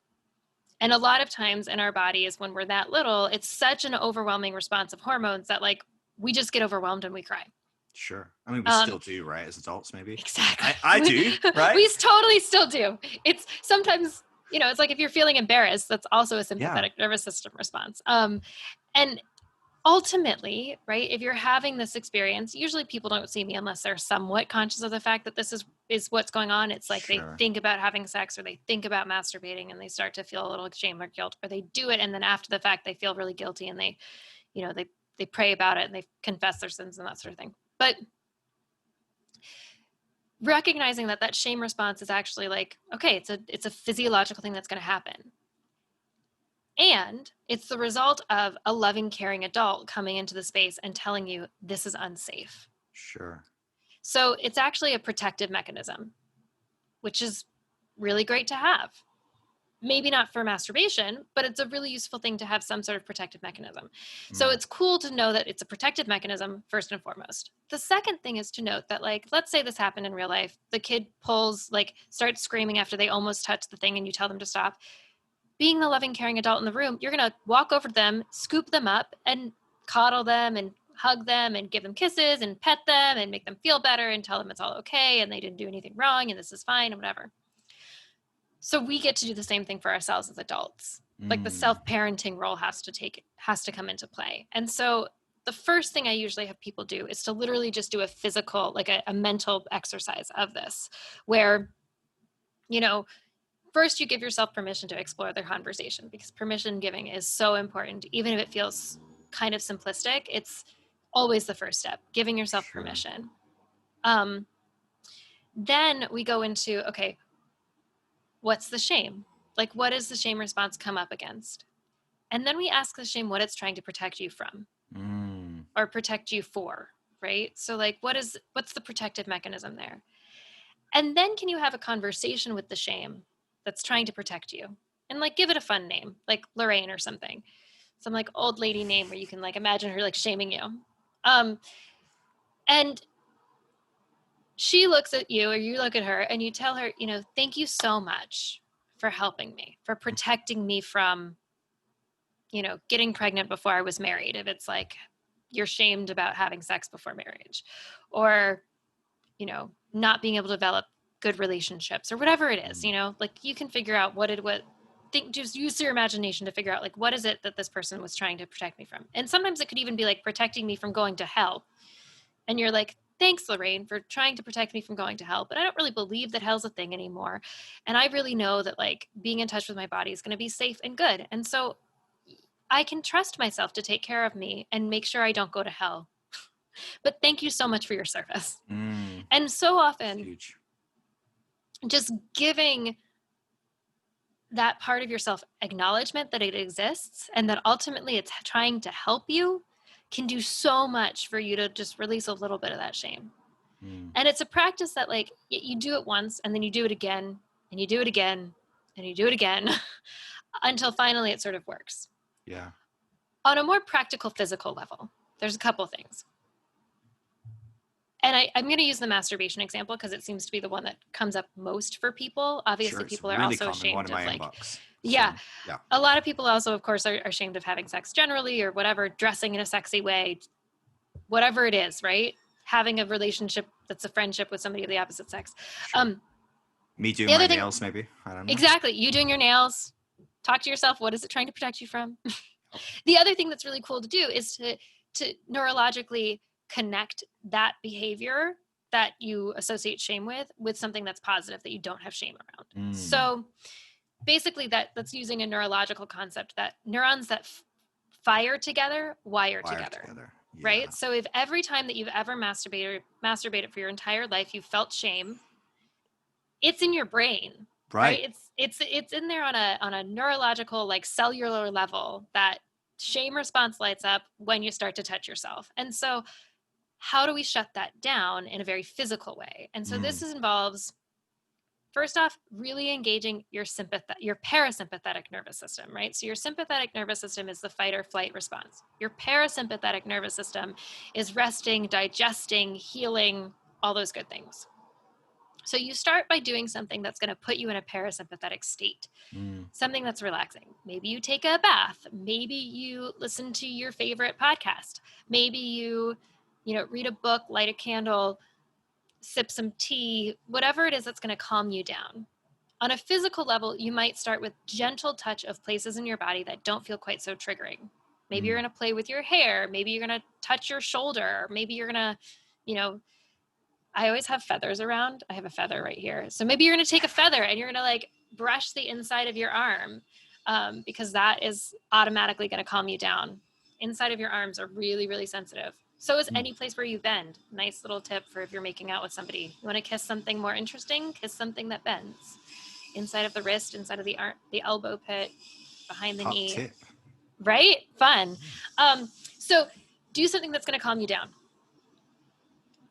And then see if you can ask your body permission to touch your genitals. And obviously this is like a carve out some time for the process because you want to take the time to actually get your body in a parasympathetic state. Check in with your genitals, check in with yourself. If they tell you it's okay to touch them, touch them. Right. If you don't hear Lorraine like screaming at you. Exactly. Precisely. And if you do hear Lorraine screaming at you, then you give her a little moment, you chat with her, you do the exercise I just mentioned, see if you can calm her down, and then ask permission again. And if you get another no, you can repeat the exercise, or you can say, okay, today's not the day it's going to happen, and it's okay. I'll try Sure. again tomorrow. It's all about also being gentle with yourself, because you don't want to push too hard, because Sure. then you're just going to reinvigorate the shame even more than you did Yeah. before. So taking your time, being really gentle, touch yourself, enjoy it. And then after the fact, do something else that's pleasurable to you, that you have a positive association with. So Right. doesn't necessarily mean that like you're going to go eat ice cream or something, but like if there's something that you have a positive association with that you feel like it's really good. So maybe it's, I'm trying to think of a good example from my own life. Nothing in my life feels good. Like looking around, what's good? What's good right now? That's funny. Yeah, I don't know. Like maybe I might play piano, because playing piano is something that I find pleasure in. So I'm going to Sure. go do that and sort of continue to connect masturbation with positive experiences on Yeah. either end of it. Things that are going to make me feel really good. And maybe Rather than even like just sit and beat ourselves up, which totally. is probably what our default response is, right? When we've got Exactly. the rain screaming in our ear, we're feeling that rush of guilt, or even just that rush of endorphins and hormones that I know, like talking to couples again and again and again, newlywed couples that have held on to marriage or whatever, basically the only times they have ever orgasmed in their life, and it may be thousands or it may be once or maybe never, like, but generally speaking, every single orgasm they have ever had in their life is associated with, I'm a piece of shit, how disappointing to God am I. And then they orgasm in their marriage bed, even if they get that far, if they're lucky, right? But when they're like literally like finish having sex and they're literally sitting there going, like, why do I feel like a piece of shit? Why do I feel so crap? Like this was supposed to be amazing, it was supposed to be good. But it is that we have these like default thoughts that we run through, these default experiences that we've burned neuro highways in our brain, right? Totally. Wired together and fired together. It's like, oh, I've got like millions and they're all burned together and they're all negative. Like, and so that's a really interesting concept. I've never thought of that before, but like, Yeah. because I have chronic pain, which is same sort of deal. It's not linked to a physical injury anymore. It may have used to be, but the nature of chronic pain is that you've now learned to fire pain when you use certain parts of your body, and it's exactly the same. You're supposed to like talk to the pain, go, look, I appreciate you letting me know when I use my hands that's dangerous, but it's actually not dangerous anymore because I'm not injured. So I appreciate you saying that, but I'm fine. And then you're trying to like, wire it together with other things that are positive, that are helpful, so that you go, oh, when I use my hands, I feel good. It's fine. Or whatever it is that you've chronic hands. But it's really interesting how this runs so deep. It's not, it's just such a like, hardwired psychological scarring in a lot of ways, but actually the data is out there that it's a really easy to heal thing in a sense. We can do these practices and rewire the brain. The brain is extremely plastic. Totally. It's not once it's, oh well, that's just the way I am now, I can't enjoy sex, I Can't teach an old whatever. dog new tricks. yeah exactly. But that's incredible. That's really, really amazing. Great. And, yeah. And I think like part of it too is knowing that it's gonna take time. Right? In the same way that like, I mean, with chronic pain, it's the same thing. Like there was a real experience that was there for a really long time. And that's why it's continuing. So like knowing that it's not going to be something that you do once, it's something that you're doing consistently for a while, and eventually it will shift. And it'll shift subtly, but then one day you'll wake up and you'll masturbate and you'll be like, that was good. Period. That was good. Yeah. The other thing that I also help people a lot with is like just figuring out what they like, and figuring out that like so much of it's also for people is you've had a very small container of what's acceptable sexual experiences. And okay, great. You break out of that box. That box no longer exists. But then does that mean that you should be okay with doing everything? Right. What is your new container, or what are your new boundaries? Yeah. And really asking yourself the question of like, is this boundary being put up because I'm scared of trying it? Or is it because I'm like still feeling a little bit of shame? Or is it because it's just not something that's interesting to me?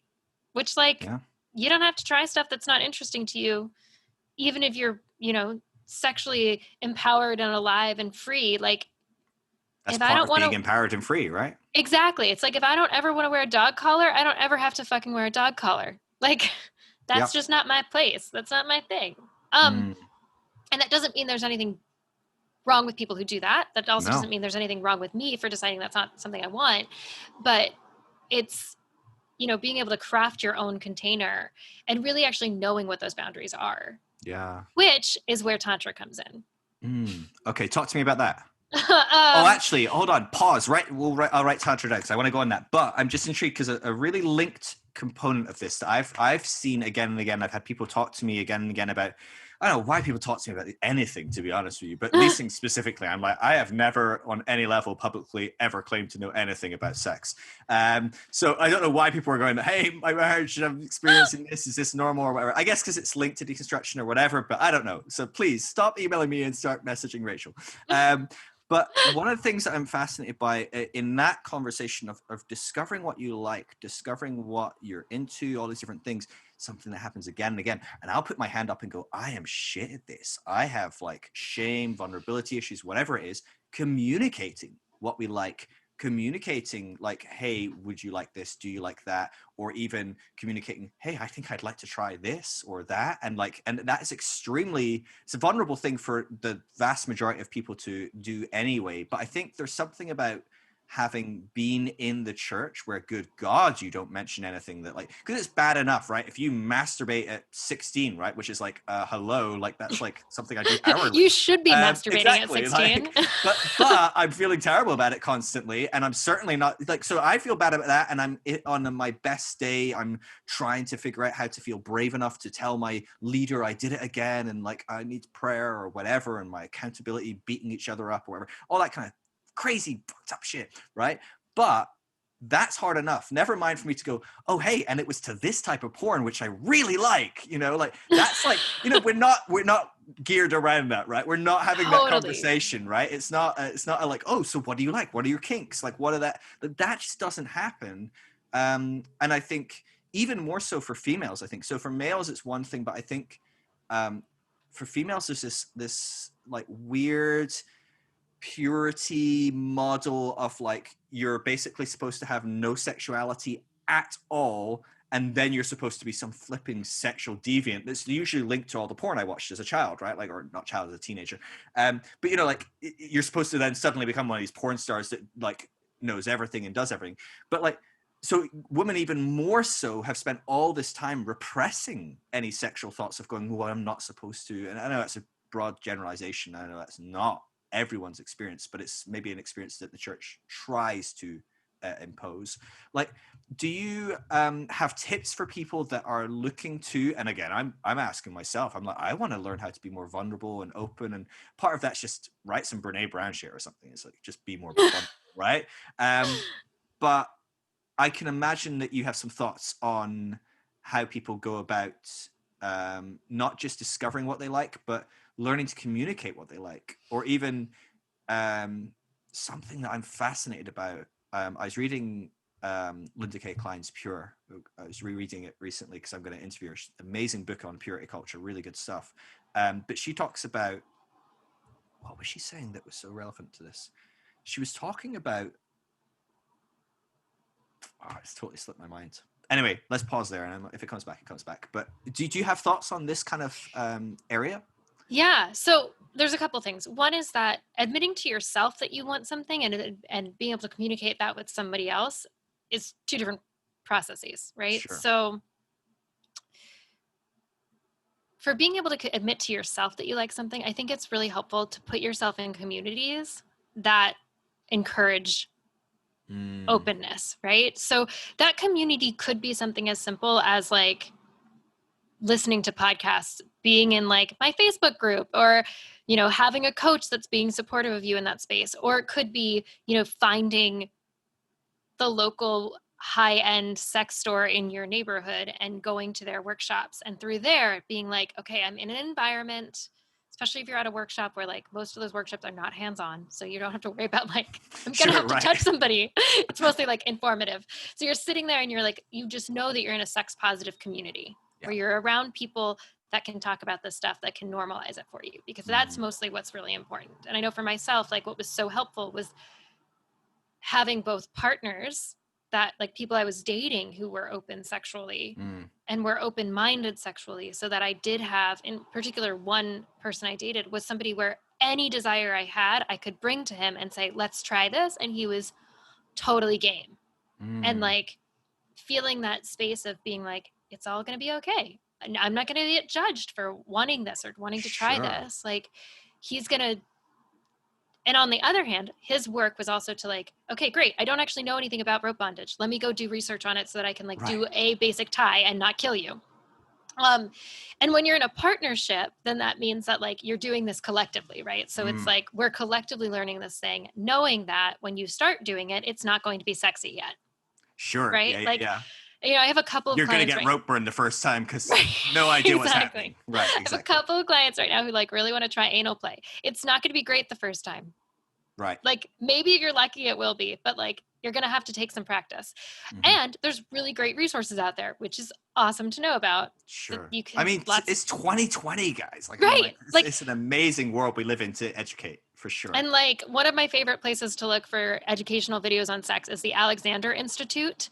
And they have downloadable videos with real people in them. So you're not looking at like porn star bodies. You're looking at like everyday normal bodies, which is really awesome because none of us need more complexes about our bodies. Let's just be honest. And so that can be really useful. And they literally have things on like practically any topic you can think of. So if there's anything you're interested in trying, that's a good place to start, is go to the Alexander Institute and like pay the $10 for the random DVD that you can find there. So that's downloadable as opposed to something that gets shipped. So I'll put that link in the show notes for people. Yeah. That sounds like a great resource. It's kind of a weird website, so I'll send it to you later. But okay, perfect. There's it's a non-intuitive URL. So putting yourself in some space where you're feeling communally that there's acceptance around whatever it is that you're wanting. And like, you know, literally there's anybody who's out there who wants to do anything, there's somebody there who's going to be game. So whatever your like little desire in you is, the story that Dan Savage is like, there's the kid at one of the, not kid, because he was a college student. He was a college student at one of his talks who like really felt like he was going to get turned on by having a pie slammed in his face. And he was like, I don't think anyone's ever going to want to do this. And Dan was like, if you want to come to my hotel room later on, I will slam a pie in your face. Yeah. Right? And you're like, sweet, there's somebody out there who's going to be game. And when you're in a partnership, that's when it can come a little bit more. Yeah. There has to be some level of like openness on both sides to the experience. Sure, there needs to be some sort of mutual consentability to that. Yeah, that's what I was looking for. Yeah, so you've got the component of putting yourself in community, so you've got that. The other thing, when you're telling a partner about what you want, don't do it in the bedroom. Like, have the conversation in a neutral space. So like on your couch is fine, where you're talking about and just opening up the conversation of like, I want to have a conversation about our desires. Sure. A great method for this is put out by this guy named Reid Mihalko. His website is Reid About Sex, REID.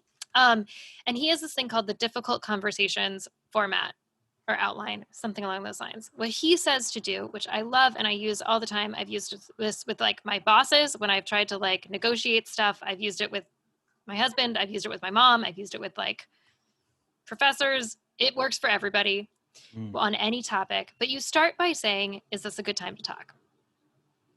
Person you're talking with either says yes or no. Then when you tell them, you're like, okay, I want to talk to you about something. Don't tell them what. And I'm afraid that when I talk about this, you will respond in this way. You'll think I'm weird. You'll be angry with me. You'll, whatever. And then you say, what I'm hoping will happen from this conversation is that we'll feel closer together, that we'll get to explore something new together, that we'll feel more connected. And then you say, here's the thing that I'm thinking about. I'm thinking about how much I want to try anal sex, and like, are you open to trying that with me? And I think just having that sort of model, what it really does is it helps prime the person to do the thing you want them to do. Sure. And it tells them nobody wants to let somebody down. So if you tell them you don't want them to think you're weird, they're going to try their hardest to not think you're weird. Yeah. And even if they're going to say, hey, that is just not something I want to try, you've communicated, look, this is my fear. My fear is if you reject this ask or question or desire, I'm going to feel that you think I'm a weirdo, that I'm disgusting, whatever.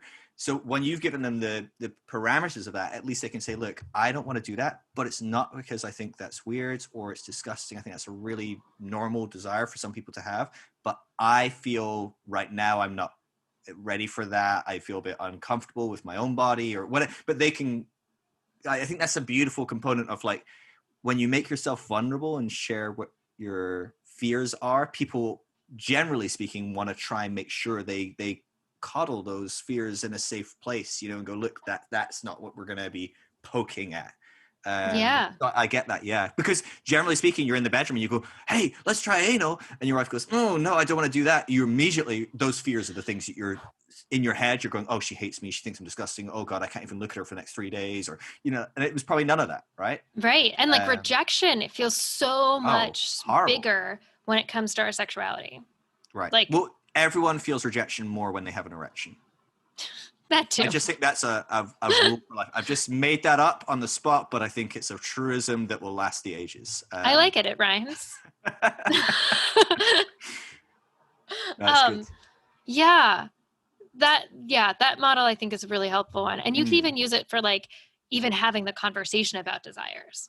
To be like, I'm afraid that if I even bring up conversations about our desires, you'll feel like you're inadequate sexually, right? Because that's the main fear that happens in people's bedrooms when you're in a long-term partnership and somebody asks for something that hasn't happened before is like, wait, does that mean that everything we've ever done was like not to your satisfaction? Have you hated the last 25 years? Like, exactly. Did you fake every orgasm? Yeah. So being able to have that as like and I think laughter, like we're laughing as we're chatting about this, and laughter is really important too. Sure. I mean, it obviously makes, like, sex is awkward generally. Once you get skilled at it, it becomes less awkward and more sexy. But at first, it's always going to be awkward. Right? Think about the first time you had shower sex. Did you fall over? If you didn't, you probably didn't do it right. Our shower isn't big enough to fall over. Right, We're exactly. in the UK. Everything is so small. It's like some sort of gymnastics totally sports to have sex in our shower. Like, I mean, yeah. There's no way to do it in a graceful way. Period. End of story. That's so funny. Okay, thank you for going into. I didn't mean to distract you because I do want to hear about tantra as well. But yeah, I just thought this is such a fascinating thing, and I'm like, Till accepts me. My wife, she accepts me exactly as I am. I never feel shame or particularly any rejection, maybe on some subconscious levels or whatever. And yet I'm still like, I'm always like, oh, maybe I'd like to try it. And I'm like, oh gosh, that's a scary thought. The conversation is scaring me, and I'm like, why? This person doesn't scare me. I don't think they'll reject me. I don't think that. And I'm like, gosh, there's some stuff in me. And it's still learning to be vulnerable, learning to, feel safe, even with the safest people on the planet. Like, that stuff. So I think those are really great tips because I know I'm not alone. I get all the messages. I get you weirdos messages. So no, but talk to me about Tantra. Cause I think that's, the church, maybe through its kind of Neoplatonic kind of like expressions, we've just become this weird Gnostic, hating the body, hating sex, hating any of these concepts, that we've missed a whole world of sexuality that maybe the East has kind of like been a lot more open to. Yeah. So like I got into Tantra in part because I just fell into it when I moved to New York City. And I'd been doing yoga for a while and was like interested in Hinduism generally. But one of the things that I first noticed in the Tantra workshops I would go to was that literally almost everyone in them had come from a Christian background. Even more so, more people had come from Catholic backgrounds than Protestant backgrounds. Fascinating. So clearly, like, people were desiring some sort of sexual, spiritual connection that wasn't available in the way in which Christianity was being taught to them. And that was sort of what like tipped me off to like, there's something that needs to be discussed here that needs to be like pulled out and talked more. So when I studied Tantra, obviously, like, yeah, you can talk about the sexual positions and ways to get in touch with your pleasure and eye gazing and breath work and sounding and all those more specific things. That's all basically neo-tantra, which is like, I'm using that term, I don't know if it's real, but it's like how tantra has been sort of promoted in the West. So it's Sure. not actually geared toward the actual philosophical principles of tantra. The actual philosophical principles of tantra can basically be like delineated into two different things. One is that you've got this idea that and the actual sexual practices of tantra are really, really weird, and they're not things we're going to do. They're the sorts of things where like you tell your partner you're interested in this, they're going to be like, no fucking way. Also, I might get arrested. Because like they actually would like go to graveyards so and funny. have sex next to corpses while like drinking blood. Not something I'm interested Wow. in doing. Yeah, that's not on my list. Right? Sure, I've got some weird kinks from like, all the masturbating as a teen Christian, but that wasn't on the list. I didn't even find that category Yeah. important. I mean, Yeah. and like nowadays, you really couldn't actually have sex in a cemetery without getting arrested. So, I don't think anyone in the West really wants real tantric practices Sure. in that way. And there's maybe something, and even in that, I'm like, okay, you know what? I'm not going to judge. Maybe there's something in having this beautiful union connection with someone that's deeply on some very, very low key level. It's about procreation. That's what it's really about. And we're creating life amongst death. I'm like, wow, there's some beautiful spiritual stuff to this. Sure. Like, I'm not, wanting That's to like exactly what they were get all going over for. tantra or whatever. I'm like, I get it. Like, I see what you're going for, but maybe we could do this differently. Exactly. So what the main two things that they're actually going toward are, on the one hand, there's this idea that, if we were to go through the history of Hinduism and simplify it really, really in a shoddy way, you have like normal Hinduism where like normal Vedic Hinduism where you've got priests and they worship in a very particular way. And it's something where like very prescribed, very specific. When you worship the deity, which is really like the statue of the deity, you offer puja to it, which is worship, ritual worship in very prescribed ways. And if you mess up any of it, the whole ritual is defunct and no longer works. So like those priests had to be really on top of their game and really studied in order to have anything go right. And the yogis came along and they were like, nah, I don't know that we have to do it that specifically. What if I like decided I wanted to like worship a stick or worship a whatever? And so like they had different practices that were a little more relaxed. And then the tantrikas came along and they were like, okay, I see you yogis, and I'm going to raise the ante and say that I want to see God in another person. So I'm not going to just offer puja to a deity or to nature. I'm going to offer puja to another human. And so most of these sexual practices that you learn about that are tantric are really part of the puja rituals. So they're part of the ritual worship of another person, not necessarily worshiping that person, but worshiping the fact that they are an incarnation of the divine, or that they have the divine within them. Which, if we go back to what I was talking about before about like the mystical body of Christ, like very clearly you can see that sort of comparison of like, sure. Yeah, we're still looking at the incarnation. We're still looking at how is it that you can see the divine within another person. And that's sort of a key practice of Tantra that I think is very easily placed into Christianity, where like, sure. Can we take some of the lighter puja practices where we're offering things like chocolate and flowers and candles by means of fire, water, incense, things like that? How can we offer those things to another person in a practice that's helping us experience that person as the divine, and also having that person who's on the receiving end experience themselves as holding a piece of the divine, as being that thimble that's holding a little bit of the ocean. And that's sort of like a key practice that I think, something that I teach in like the courses that I have on Christian Tantra. That's like sort of our culminating event, is to go through the whole puja practice. The other piece of Tantra that I think is really, really important from a deconstructing lens is that the general spiritual practices of Tantra are geared toward this idea that there's a box of what we consider sacred. And that box, for most people who were raised in Christian circles, is quite small.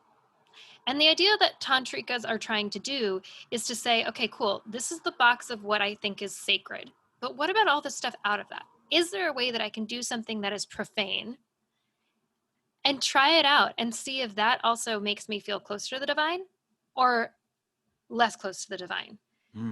And be open to the experience that like that thing that I considered profane might actually help me find God more. And therefore my box expands. And so like the word tantra means to like weave, basically. It means to expand and then weave back. And this is the process of expanding and weaving. So you're expanding the box and then coming back to it, and then expanding it and then coming back to it. And what you may find, and I think this is also like, this is exactly like the process of reconfiguring your own spirituality through a process of deconstruction or just through spiritual growth in general, is you try things out and you see how they fit. And if they don't fit, you toss them. And if they do fit, your box is expanded. Yeah. And so those are the two components of Tantra that I think are like so essential to come and take and to like weave into a Christian expanded spirituality. Ultimately an integral Christianity, which is like my favorite book. One of them. Paul Smith's one. Yeah. Yeah. Yeah, it's great. I want to have him on here as well. He said he would, and then he didn't get back to me when I asked him what times. So I need to chase him back up. That was about a year ago. So. I wonder, like, he's pretty old. Yeah, well, no offense to Paul Smith, literally, but whenever I ask old people if they'll come on the show, I'm always like, I'm like, dude, there's been a pandemic since. I guarantee he's figured out Zoom. Like, right, exactly. Right, if he hasn't, and Paul, somehow somebody else is this, I'm probably so sorry good. for assuming you couldn't use Zoom. Oh, I think he probably could, but like, no, 100%. I would also ask Luke Healy if he would be willing to be on your podcast, because Luke is in charge of the like Integral Christianity like network now. Oh, okay, cool. I'll definitely reach out to him. Can you? I'll message you. I'll write down his name. Yeah. Cool. That would be awesome. I'm really intrigued. So, how much time have you got? We've gone 2 hours. Do you have? I'm totally cool for a while. You are good. Yeah. Okay, cool. I always say to people like, it'll be kind of 2 hours, but if we end up getting into it and I'm like, gosh, this is good, I'm like, I can't stop. I'm really intrigued. So we talk about this season of deconstruction and kind of tantric exploration is kind of very compatible with that. And certainly for you, it was very compatible, right? You go to New York, you're kind of deconstructing your faith, you're kind of walking away from a lot of what you had. And at the same time going, oh gosh, sexual spirituality exploration. And that led you down a path of kind of more a polyamorous kind of like exploration. I'm really intrigued what your thoughts were on that. Because obviously, like, that is like, which is funny, but it's a major no-go in the church, which is, again, really funny when we look at historically how people have done relationships and how relationships are portrayed in the Bible. But I'm always intrigued by it. I definitely do not have the internal fortitude and ability to walk through it. I'm just not mentally resilient enough. I'm too easily feel rejection, and I'm not able to be vulnerable enough. God, I struggle with one human being to be connected to that close. But I'm really fascinated by it. I love watching documentaries about it. Louis Theroux did an excellent documentary about it for a while, which was fascinating. I love that documentary on Netflix about the extreme Mormonism sect. Did you see that? It was like three husbands and a wife or something. Or no, three wives and a husband. Yeah, that's the right way, not the other way. No, the other way is not okay. Because women don't actually have sexual desire. No, exactly. But I watch stuff like that, and I'm looking at it, and I'm like, Jesus, nobody wins in this dynamic, right? This is not a dynamic where like you could say, well, oh yeah, the men just gets all the sex they want, and I'm like, it looks really. I mean, I just don't know how I'd manage 3 families. Like that just feels and manage like, but you're literally the boss. You're in charge of all this, and you've got like every day you're with a new wife, and it's got to be a great experience because they only see you once every 3 days. And you know what I mean? I'm like, Jesus, this looks awful. I'm like, whoa. But I listen to them talk about how they explore loving and giving themselves and things like that. Now, whether that's all bullshit within some sort of patriarchal groomed society, I think it probably is, or not, I do think there's some level of truth to kind of that polyamorous kind of lifestyle where people learn to go, well, no, of course I don't run out of love after 1 kid. I can have 2 kids and I love them both just as much. And if I have a 3rd kid, guess what? It's not like I'm going to have to take some love away from the other kids. Like our concept of love is that it's this deep well of endlessness that we give. Right. The infinite pool of love. I look at that community and I'm like, gosh, there's a lot to be learned from that. World's expression lifestyle, whatever language we might attribute to it. And I'm really intrigued what your thoughts are and what you maybe learned in that season, coming out of maybe like quite a puritanical expression of Christianity. There's not many others, but yeah. Yeah, can you talk to that? Yeah. So like, I think, similar to what you were saying, like I definitely walked into that sort of, well, by accident, quite literally. It was an unfortunate thing that this is a horrible example of polyamory. But I mean, I'd heard about it because I think Tristan Taormino, is that her name? It's the person who wrote The Ethical Slut. I think that's okay. I've heard of that book, but I don't remember the either The Ethical Slut or the other one. Tristan. Yeah. Okay. Tristan Taormino. Her name is as difficult to pronounce as it is to spell. So, and she wrote the book Opening Up, not The Ethical Slut. So Opening Up is about polyamory and opening up a relationship and how you go about doing that. And she came and spoke at Northwestern while I was there. And as I was listening to her, part of my exploration of polyamory was actually like part of a psychological dysfunction. But based upon that traumatic experience, I started the entire chat with you about. But like, part of what she was talking about was this idea that like you could love multiple people and that maybe it wasn't so bad. And when I sat with that and felt into it, I was like, it gave me a sense of peace that like I hadn't done anything super wrong, and that it wasn't that, my mentor had like stopped loving his wife and instead was loving me, but rather could in fact have spaciousness within his own experience to love both people in different ways even, Sure. And so like I'd had this experience of understanding that like it's possible, and feeling like I had been put in this position of, so I'm almost being like forced to feel into that world. It gave me so much comfort to know that it was possible, and it was a thing, and it had a name and the whole thing. So when I moved to New York, I was like somewhat interested and curious in open relationships, but didn't really intentionally pursue it. I ended up like meeting this guy at a bar and like brought him home with me. And in the morning, he was like pulling on a sock. I very specifically remember him pulling on a sock and saying to me, "So my girlfriend in San Francisco." And I was like, "What the fuck are you talking about? Your girlfriend in San Francisco? Like, this is not cool." And like, we hadn't had sex. We just like made out and snuggled. So it wasn't like a huge ordeal, right? But it was still like, and it was mostly that like we'd had this great conversation at the bar and like didn't want to stop. And so like, we'll come back to my place and like, we'll snuggle all night. It'll be cool. So like, anyway, pulling a sock, telling me he's in an open relationship. And I was like, man, I feel kind of like somebody just pulled one over on me, but also like, this is kind of nice to have like myself be like thrown into the deep end of feeling like now I get to actually have this experience that I learned about, that I was curious about, that I didn't know exactly how to explore. And now I'm like in it. And then one of his good friends was also sort of interested in me, and I was also sort of interested in him. And so it was this nice thing where like, great, I got to hang out with both of them. I got to like and see both sides of that dynamic. Exactly. And got to experience both of them simultaneously. For a period of time, they were also roommates. That was also an interesting experience. This is like a sitcom right here. Exactly. Like it became somewhat sitcom like. So, but it was interesting to be in that space. And to be able to say like, I would, at the time, I would usually start when I was feeling jealous, right? Because jealousy is totally a real thing in those situations. When I would be feeling jealous, I would oftentimes, mention things to them, like, and ask them the question of like, what makes our relationship different than the relationships that you have with other people? Like, what are you getting out of me that you're not getting out of other people? And needing something specific. And thank God for these people's patience, because like, that's not a really fair question to ask anyone, but like, right? Like, is it fair if you were to, it feels intense. I mean, I don't know if it's fair or not. Like, I guess that's where you were. That's what you needed, right? Right. And their answer eventually, as I kept realizing, was your you-ness.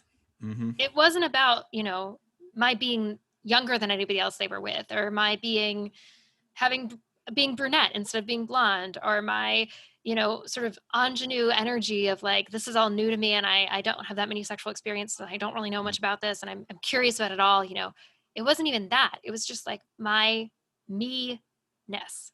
Mm-hmm. And at the same time, like, if I were to answer that about any of those people, the answer would be the same. Like, I wasn't dating Brian because he was Brian.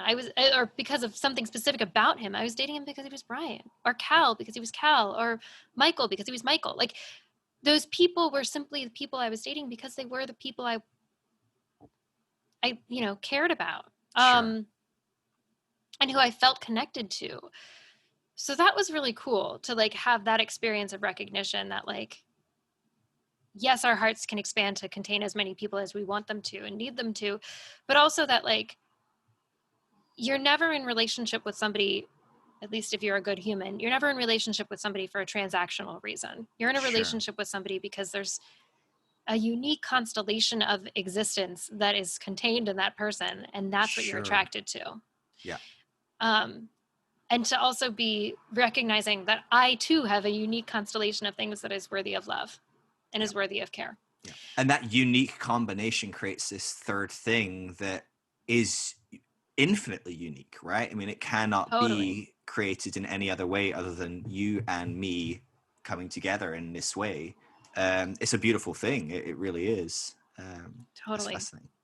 Yeah. And there's like 12 different theologies around what that third thing is. Sure. Yeah. I like totally dig. That's like another fun topic, maybe for another day. But anyway, we should do this again for sure. So the idea of like, so that component of jealousy was taken care of. The other thing that I thought was really, really helpful and beautiful is that I had this one particular partner who was more of like a mentor in some ways, because he was significantly older than me and really introduced me to sensuality within a sexual experience, and basically destroyed me for anyone else to ever enjoy, because of the fact that he was so sensual in his nature. So like the entirety of the experience was more about foreplay than it was about sex. Sure. And that taught me a lot about my body, other people's bodies, what sensuality really is, and the way that it plays into our sexuality. And also understanding that like intercourse isn't the point of sex. Sure. And it's not the totality of sex. So like you were talking about like how like there's a little bit of you that's like more asexual than sexual. And like, I think that's really true for people who are outside of the patriarchal understanding of what sex is. Mm-hmm. Maybe not patriarchal, but like the traditional understanding of what sex is. Like, it's not just about like wham bam. Sure. Or like, it's this powerful thing of like, I put my penis in something, I win, like, or whatever the fuck that is, right? Yeah. But yeah, I mean, Tina, are you familiar with Dr. Tina Shermer? Totally. Of course. Love her. I mean, of course. She wrote the book that I wanted to write, and then I was like, I don't have to write it. Thank God. And it's a good thing you've worked on your jealousy by then. Exactly. And, no, but she talks about that, and I had her on my podcast so long ago. I want to have her back on again. But she talked about it, and it just freed me up so much, this kind of, because I beat myself up for this. Like, I feel like, gosh, I'm not like especially if you're a guy, right? Because the church hammers in, guys are like this, like sex crazed, like penis with legs and arms running everywhere, right? I mean, it's which is why we have to like have our heads covered and have our females, shoulders covered and exactly. not Good wear God. something low cut. Don't do anything. Like, don't even move. Don't draw attention. The penis is just roaming the wilderness looking. But like, the thing is, like, she was saying like, actually, it's only about 60% of relationships where the men have a higher libido than the females. So yeah, men do have a higher libido than women generally, but it's actually pretty damn close. And it's not so black and white as you would think. And then things like, sex? Oh, no, you're talking about sexual intercourse. Sex is this whole world of which sexual intercourse is this thing in. And to me, I was like, I love sex then. Like, I love sexual intercourse as well. But like, I'm like, the amount of times, like, I don't know, but this is like, people on my podcast do not sign up for this probably. But like, I'm like, sex takes a lot of time. It's like very intense, like very like thing, like, and because I like all the other stuff, right? And maybe I'm a bit like this other guy. I'm essential. I like all the foreplay. I like everything. And I'm like, dude, I got things to do right now. I don't have 2-3 hours, right? Right. I'm It's like, "That's I don't want the hamburger version of sex. yeah, I I want want to the go for like the 7-course 5. meal." Exactly. Right? You want 7 courses. I said 5. And Man. I tell you what, my wife would be quick to say she doesn't get a 7-course meal. Okay, so like people listen to this going, "Wow, Phil, no, it's not that great." But it's a funny component that we do. I don't even know how we just started this side of things, but like, what were we talking about? Oh, the polyamorous and stuff like.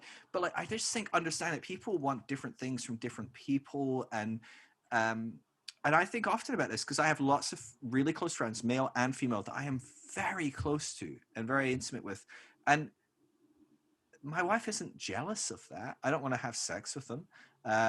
Like we were talking about right at the beginning, but I'm like, but there's a real deep intimacy to that relationship.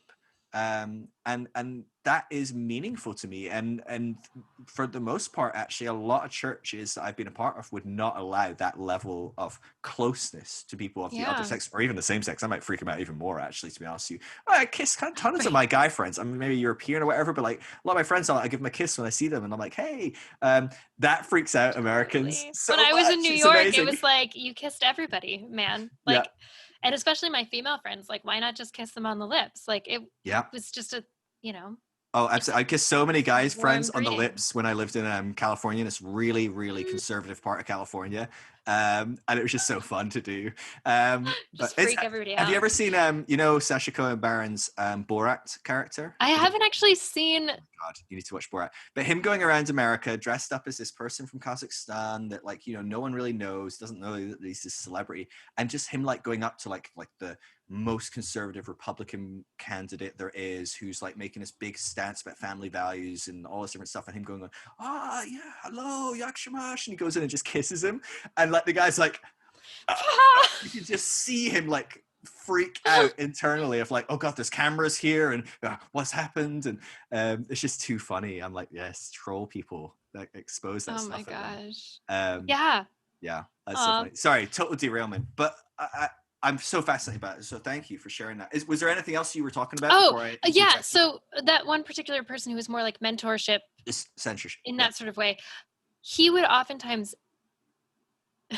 this feels a little bit like he was pimping me out, but that wasn't really the case. It was coming from a place of like, I want you to have like a normal relationship with somebody who's closer to your own age. And so he would like intentionally introduce me to people.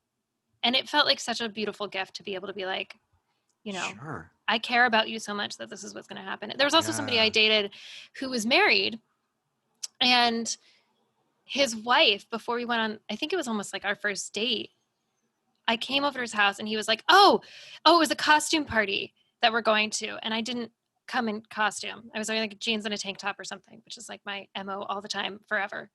Me and Jennifer Aniston have that in common. And his wife was like, let me find something in my closet that'll fit you. And she goes through her closet and finds clothing for me. And obviously I wasn't wearing like enough makeup or the right kind. And so she like dolls me up. She uses like rhinestones and like places them on my face, which if you've ever had your makeup done, which Phil, I don't know if you've done that before. Have you had makeup done by someone else? I've had my makeup done, yeah. Right? So it feels like a really intimate... I say my makeup. It's not a common experience for me, so it almost felt like it was their makeup for me. But yeah. But like it's like something where like it's an intimate experience. You're like close to somebody. Very close. People right in your face, touching. Like they're touching your face, which feels really intimate. Yeah. And so it almost felt like she was like giving me her blessing before like sending me off with her husband. Yeah. And that just felt like what a beautiful... Like it just felt really sacred and beautiful. I was going to say, regardless of what you think about sexuality and sex and stuff, that's a beautiful thing. And I was like, no, probably it isn't a beautiful thing for some people. Right. It's probably like, what the heck? But I'm like, oh, that's beautiful.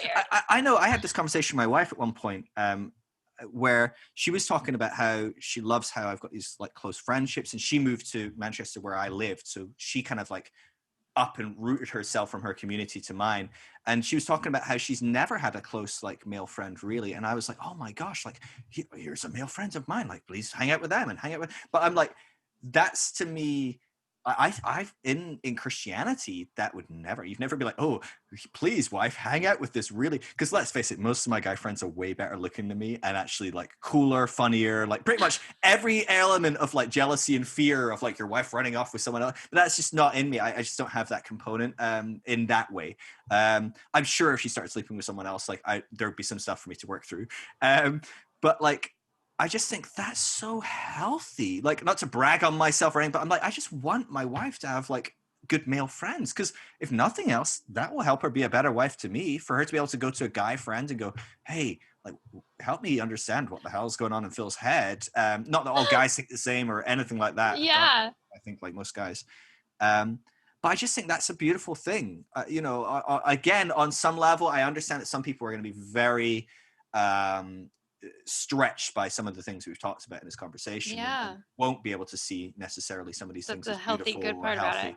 About it. But I think about like it's my husband's friend Jess, who he dated when he was in college. Like, she's one of my favorites of his friends because she's just so wonderful and awesome. And like when we were in Paris, she like let us live in her apartment for a week, and she lived with her boyfriend for that week. And like, she's just amazing. And I can imagine that like for a lot of people, that would be so scary to be like, wait, you're still in contact with your ex-girlfriend from college, and like, for God forbid that they actually like each other. But I met Jess and I was like, you're so amazing. Like, of course he dated you. Like, this makes sense. I can see why he likes you. I love you. Right? Exactly. It's like, I adore you, Jess. Yeah. So like, I think that's really healthy. I also have a couple of like male friends that God, like, I think in some ways, there's a brilliant book called The All or Nothing Marriage by, his first name is Eli. He has a last name. He's a professor at Northwestern University. And he talks about basically how we expect, Eli Finkel, we expect in our relationships at this stage of historical development of love and marriage that like our spouse is going to be our end all be all, right? Yeah. So like, even in our parents' generation, and I don't know how old your parents are, mine are in their 70s. So like, they were expecting to find a spouse that like shared their understanding of the world and like provided some level of friendship and love. But ultimately, like, they weren't necessarily looking for like self actualization through their partnership. No. We in this era are looking for self actualization through our partnership, in addition to friendship, in addition to like financial stability, in addition to like raising children together. And so he talks about how that's ultimately like a practically impossible thing to expect all of that from one person. Yeah. And so I know for me, like my closest male friends provide me with some of the things that like my husband doesn't provide me with as much. Yeah. Like absolutely. He hits, everything, but some of them are deeper than others. And like, I get more support from my male friends, especially from like a masculine energy, which I think is really, as somebody who is mostly heterosexual, I like being around masculine energy. Yeah.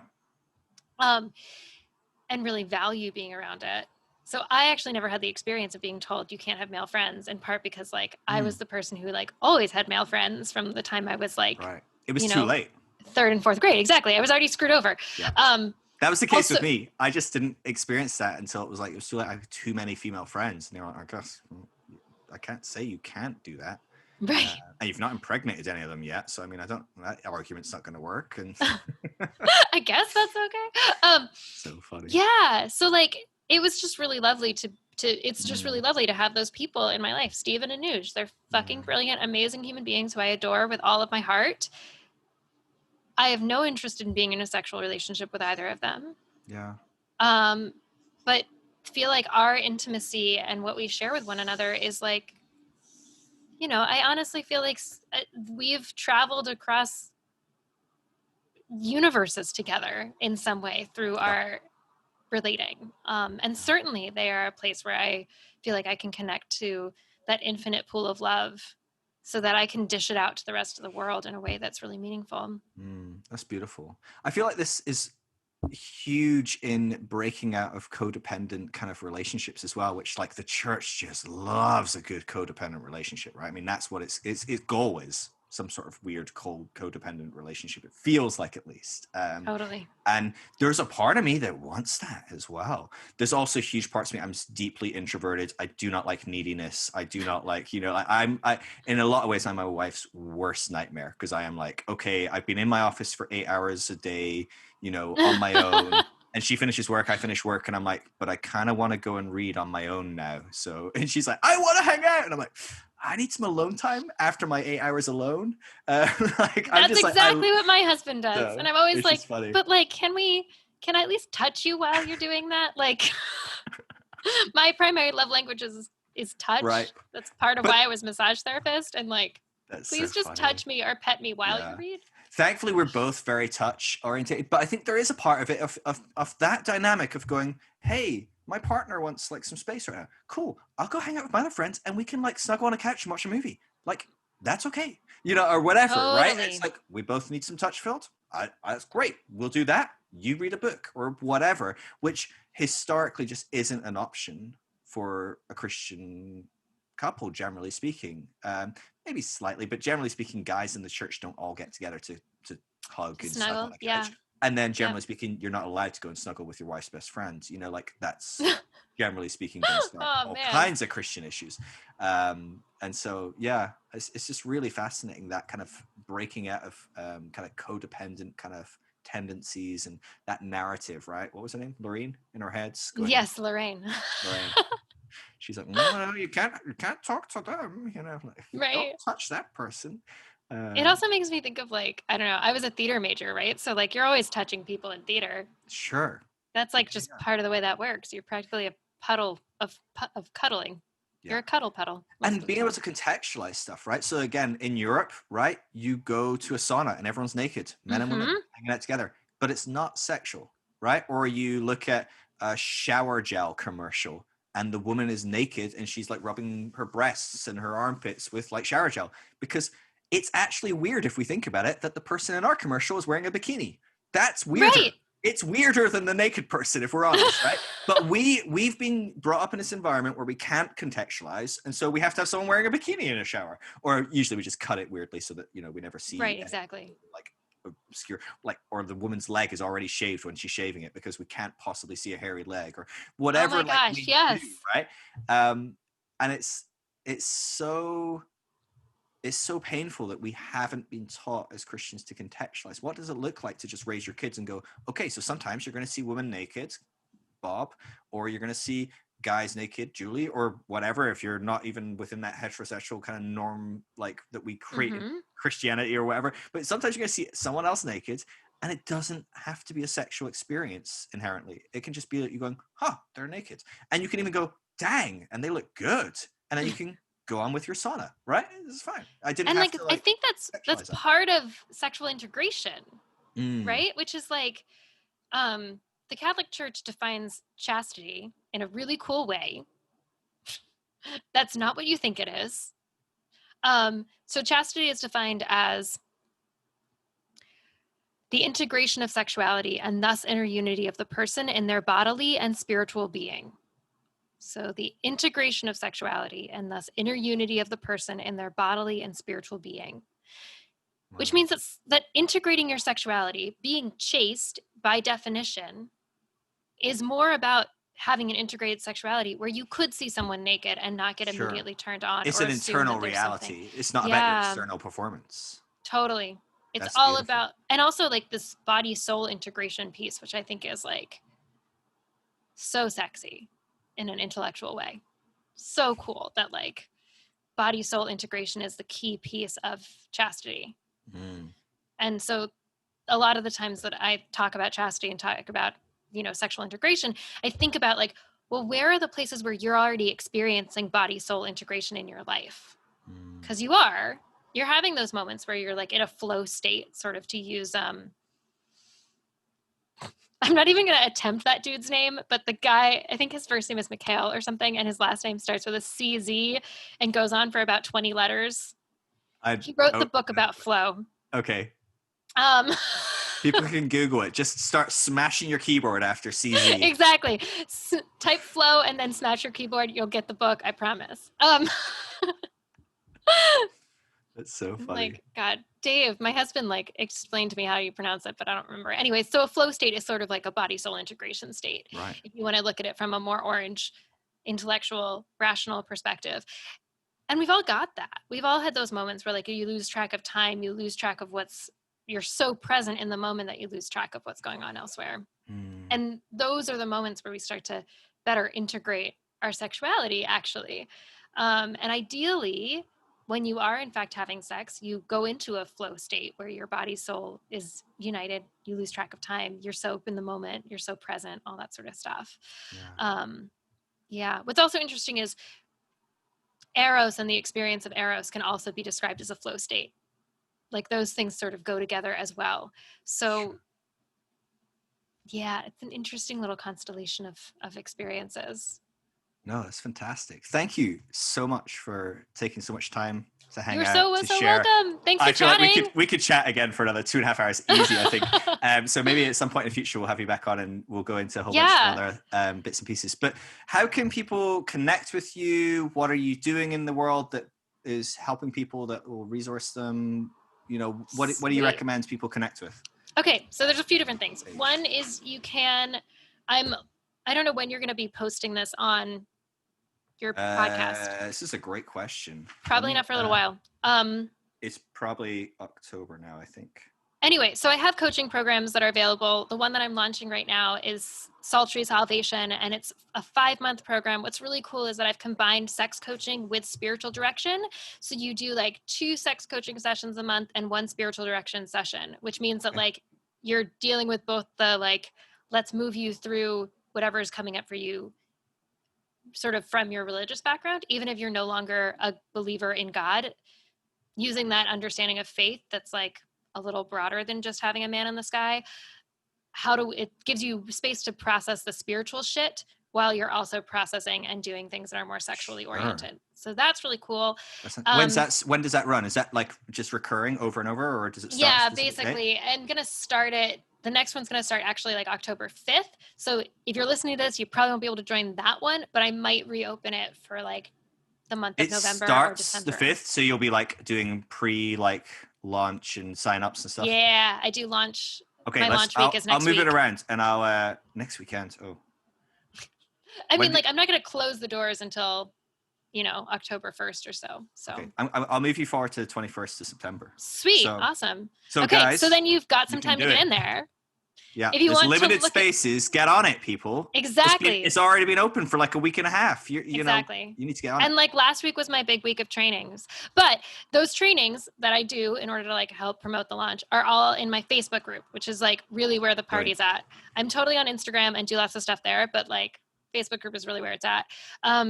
Usually it is called the Discovering Sex Positive Christianity Facebook group. At this moment, I changed the name to be reflective of the training I'm doing in there. So it's like Ditch the Shame free training at the moment. Ditch the Shame? Yeah, is the name of the free training I'll be doing. Okay. I'll probably message you right before we launch this just to double check what links and stuff are. Oh, yeah. Send me some bits. And then of course I'm on Instagram, rachel.alba.coaching, I think. Yeah. Someone tell me what that is. All these links will be in the show notes and they will be correct. Totally. Hold anything we say right now with a huge grain of salt. Totally. And like I do free trainings, like Phil was saying, every single week. I have an Instagram TV, and I do free trainings also all the frickin' time in my Facebook group because I love giving people things for free, though I also need to make money to survive. So Absolutely. The combination is great. And also because the US doesn't have the same safety net for housing that the UK obviously does. Let's keep Rachel off the streets. So yes. Yeah.